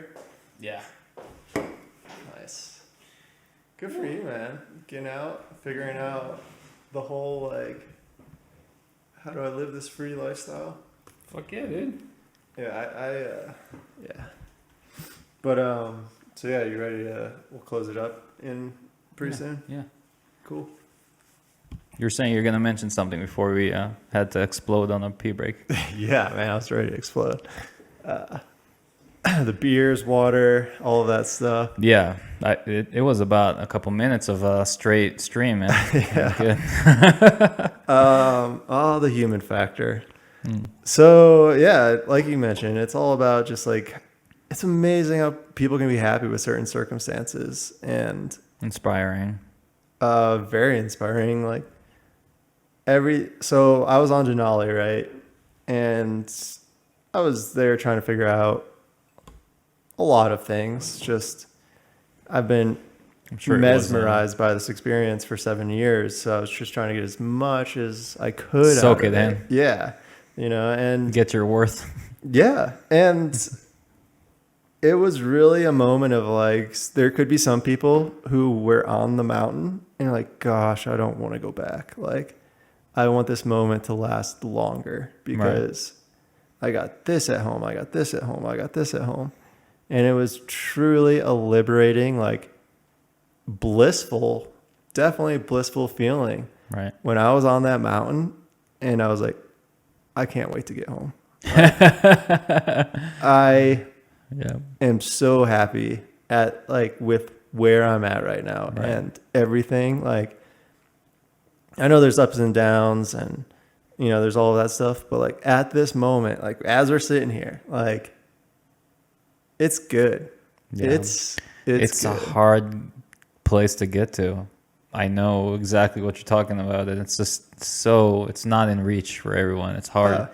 And like I could be like this week, and then like things could happen. Like it's never like a constant. Like once you reach this moment, it's never like, oh, I'm going to be like this forever. Yeah, yeah. And I feel like just like anything, white wouldn't be black without the other, and happy wouldn't be, happy without the sad, and cold wouldn't be cold without the hot. So the contrast has to happen. But that place is, I am no longer doing stuff I don't want to do.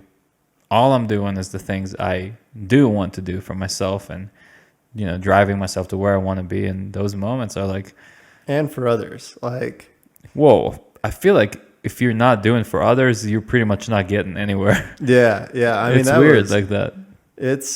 True joy really comes from doing for others. When you're just doing for yourself, it gets boring very fast. Like hearing like people's, like, that's my thing. Like, I love helping people get outdoors. Right. Like, that's what makes me happy. Mm-hmm. And hearing people like who go out and like use this company and come back and like, oh my God, like essentially we made lifetime memories, and like those are real lifetime memories. There's no distractions. It's like the outdoors. It's where you should be. Like, my earliest memories as a kid are in the outdoors, camping with my family. Right. And like the idea of providing that to other families and like hopefully in like the to the masses. Yeah. Like, that's what is a big piece of what makes me happy, right? Like, and just giving that experience to others.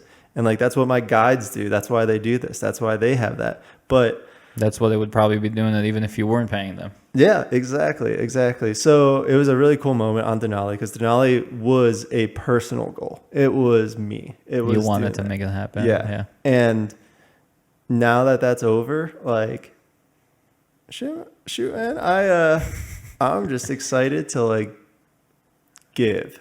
Yeah, it's interesting. A lot of people, when they actually reach their goal of a long time, you hear this with Olympics, athletes, Olympic athletes, that their first description of the feeling immediately after winning a gold medal is horror.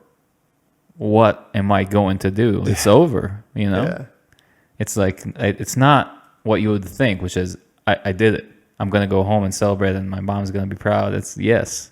TV, morning shows, most of them say I was horrified Yeah. of this, the peak, and then that's it. There's nothing after the peak, because the peak is the peak. Yeah. So it's good to hear that you accomplished a goal that's significant, that's huge. Climbing a mountain that is not to be taken for granted. Yeah. And you can still find Oh. even more motivation and meaning past that. Yeah, I'm glad I didn't experience that whole like what's next thing. Because I'll tell you what, It's scary. I'm not spending another 3 weeks in a tent. That's for sure. That's how I feel about a lot of things. Yeah, like for example, the military. Like it's one of those things where I'm happy I did it, but fuck no, I'm not doing it again. Yeah. That was just horror. Yeah, it was too hard, too much, and every experience, I'm proud to have it in my books, but Yeah. I'm not doing it again. Yeah. Not for any type of money. That's it. It was a one time. I was young enough. It was. Yeah. I wanted to do it, but that's it. And I guess it's with a lot of experience like that. It's pushing yourself beyond those known limits, getting there, especially with a group of people, makes it even so much more meaningful. So much more meaningful. Yeah. Yeah. Like, And and I am sure you can relate to that. Like, Military I'm not- people all would say that, Yeah. and group athletes, like, that's why a lot of people don't get over their football team, from Yeah. high school. Like you see these 70-year-old, jocks still wearing that, college, whatever, or even high school. Yeah. And it's because you can't generate that, and veterans do the same thing. Don't get me wrong, so no shame in being an athlete. Yeah. But that story of the El Bundy, that never gets over it, Yeah. is because that those experiences of this like synergy of like tiny moments in a huge span of time. Like for example, 3 years of playing high school football, and there's these few tiny moments in the timeline where something happens and this hive mind comes together and the past makes it and everything works and the bleachers go on fire. That makes something, an impression into your memory that never goes away. And to remake that, you think the only way is to keep living in that moment. And that's what military people get stuck on. That's why veterans hang out with veterans. Yeah. And mountain climbers hang out with mountain climbers, because nobody else understands it. If you tell me Denali, I'm like, wow. But you tell somebody who climbs mountains the story, they take it a different way, Yeah. and they can associate with that experience a little more. But nobody will ever know it like you four that did it together. Yeah. Four, right? Yep. That's Yeah. it. Yeah. No, So- you're absolutely right. It's just it makes this stamp, like Bond. yeah. It's a bond. It's a I would say a brotherhood, but of course, the girl that took you through this thing, Yeah. was the proud Goggins of the team. Yeah. Yeah. And by the way, girls are way more badass than guys. Just to put it out there. Yeah. Like pain tolerance, will, just Oh, yeah, general all things. Just give me a cold, man, and I'm done. I'm dead. Like, Yeah. Yeah. I keep seeing, like, I thought my mom was a badass, but then I realized that just chicks in general are badasses. yeah. Ninjas. And I think they're the future that's going to lead the world. Like, Sure. I mean, I've worked when I was in banking, and even now, like, they have a fire. Like, they are after something. They have something for some reason. Well, I'm not going to say this as a white male, but like they have they work like they have something to prove. Right. And they outwork. Yep. 9 times out of 10, I feel like they outwork men. And like when GuideGap becomes big, like I want it to be a women-led company, and like Heck yeah. Do yourself a favor. Oh, I will step down. I'll become that dad that stays at home and Yeah. like Let somebody with a fire lead this. well, like, and they're so like, man, they are on top of it. yeah. Like, Well, it's just, I feel like, for all kinds of bad reasons, it wasn't the case, but I think the capacity for females to see the world and see angles in ways that we're just blind to, and vice versa, is insane. It's underestimated, underappreciated. Like the amount of wisdom. Like when I talk to my wife sometimes, and I'm like explaining a situation from work or from whatever, a poker game, whatever, And then this insane angle, was presented to me, and I was like, how do you even think that way? It's not in my wires, you know what I mean? Yeah. And I feel like men are just a little bit more analytical in their desires, their hobbies. We're more like mechanical. We like to break stuff and try to put them back together. But when it comes to understanding people, women are solid, way better than us. They just get stuff done. Yeah. They just get stuff done.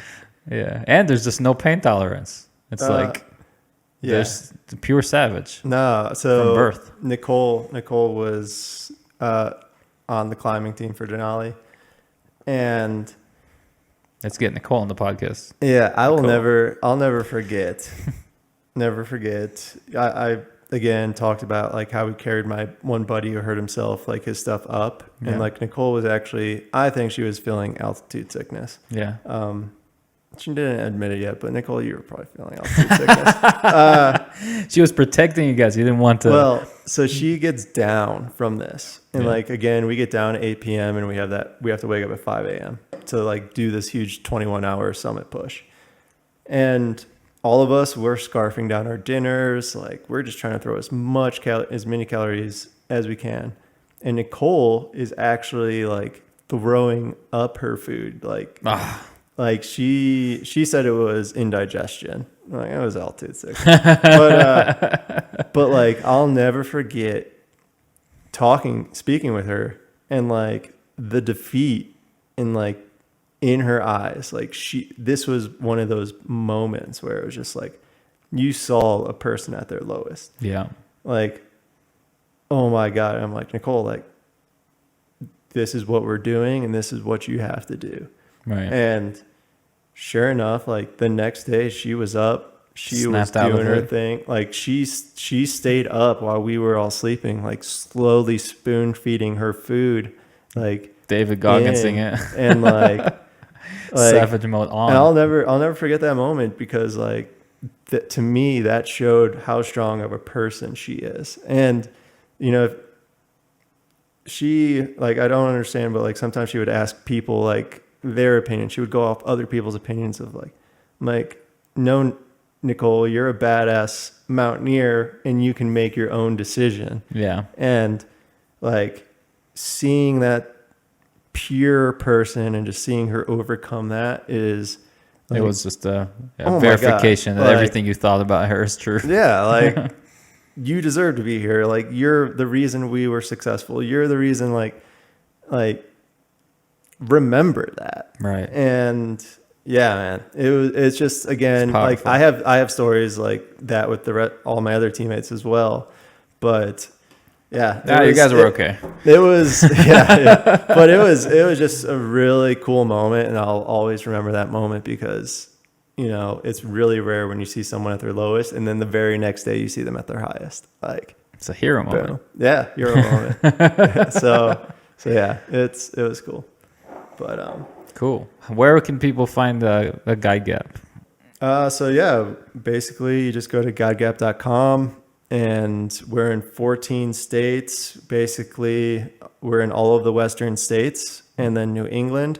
So wherever it's fun and worth traveling. Hey man, I'm not gonna say that. What about Arkansas? Hey, Arkansas is good mountain biking. It does. But yeah, basically, if you're going to any of those states and you want a really quick, efficient, convenient, and affordable way to find out where you're going, where you want to go, not just outside, but in the town, use GuideGap. And the best part is the majority of what you're spending goes straight to a local guide in that area. And just remember when you're using it, you're just supporting not only local guides, but the local area. We're all about responsible tourism here. Like, let's just get outside, have a great time, and support those who need to be supported. Right. And the question that I think a lot of us don't admit, but really want to know the answer to is, do you have food recommendations? Yeah. Our guides give you their favorite. All the foodies are like, okay, we'll do a hike, but where's the best pizza in town? Hey, that's important. Towards the end of that hike, if you're not thinking which brewery or which restaurant you're going to after. Like, you're not doing it right. Yeah, and we then need of some course you need to motivation. know the coffee shop before you go. Right. So with every single trip you get, like, it's in there where our guides give you their favorite cafe, restaurant, and brewery Right. for when you're done. That's what I like to hear.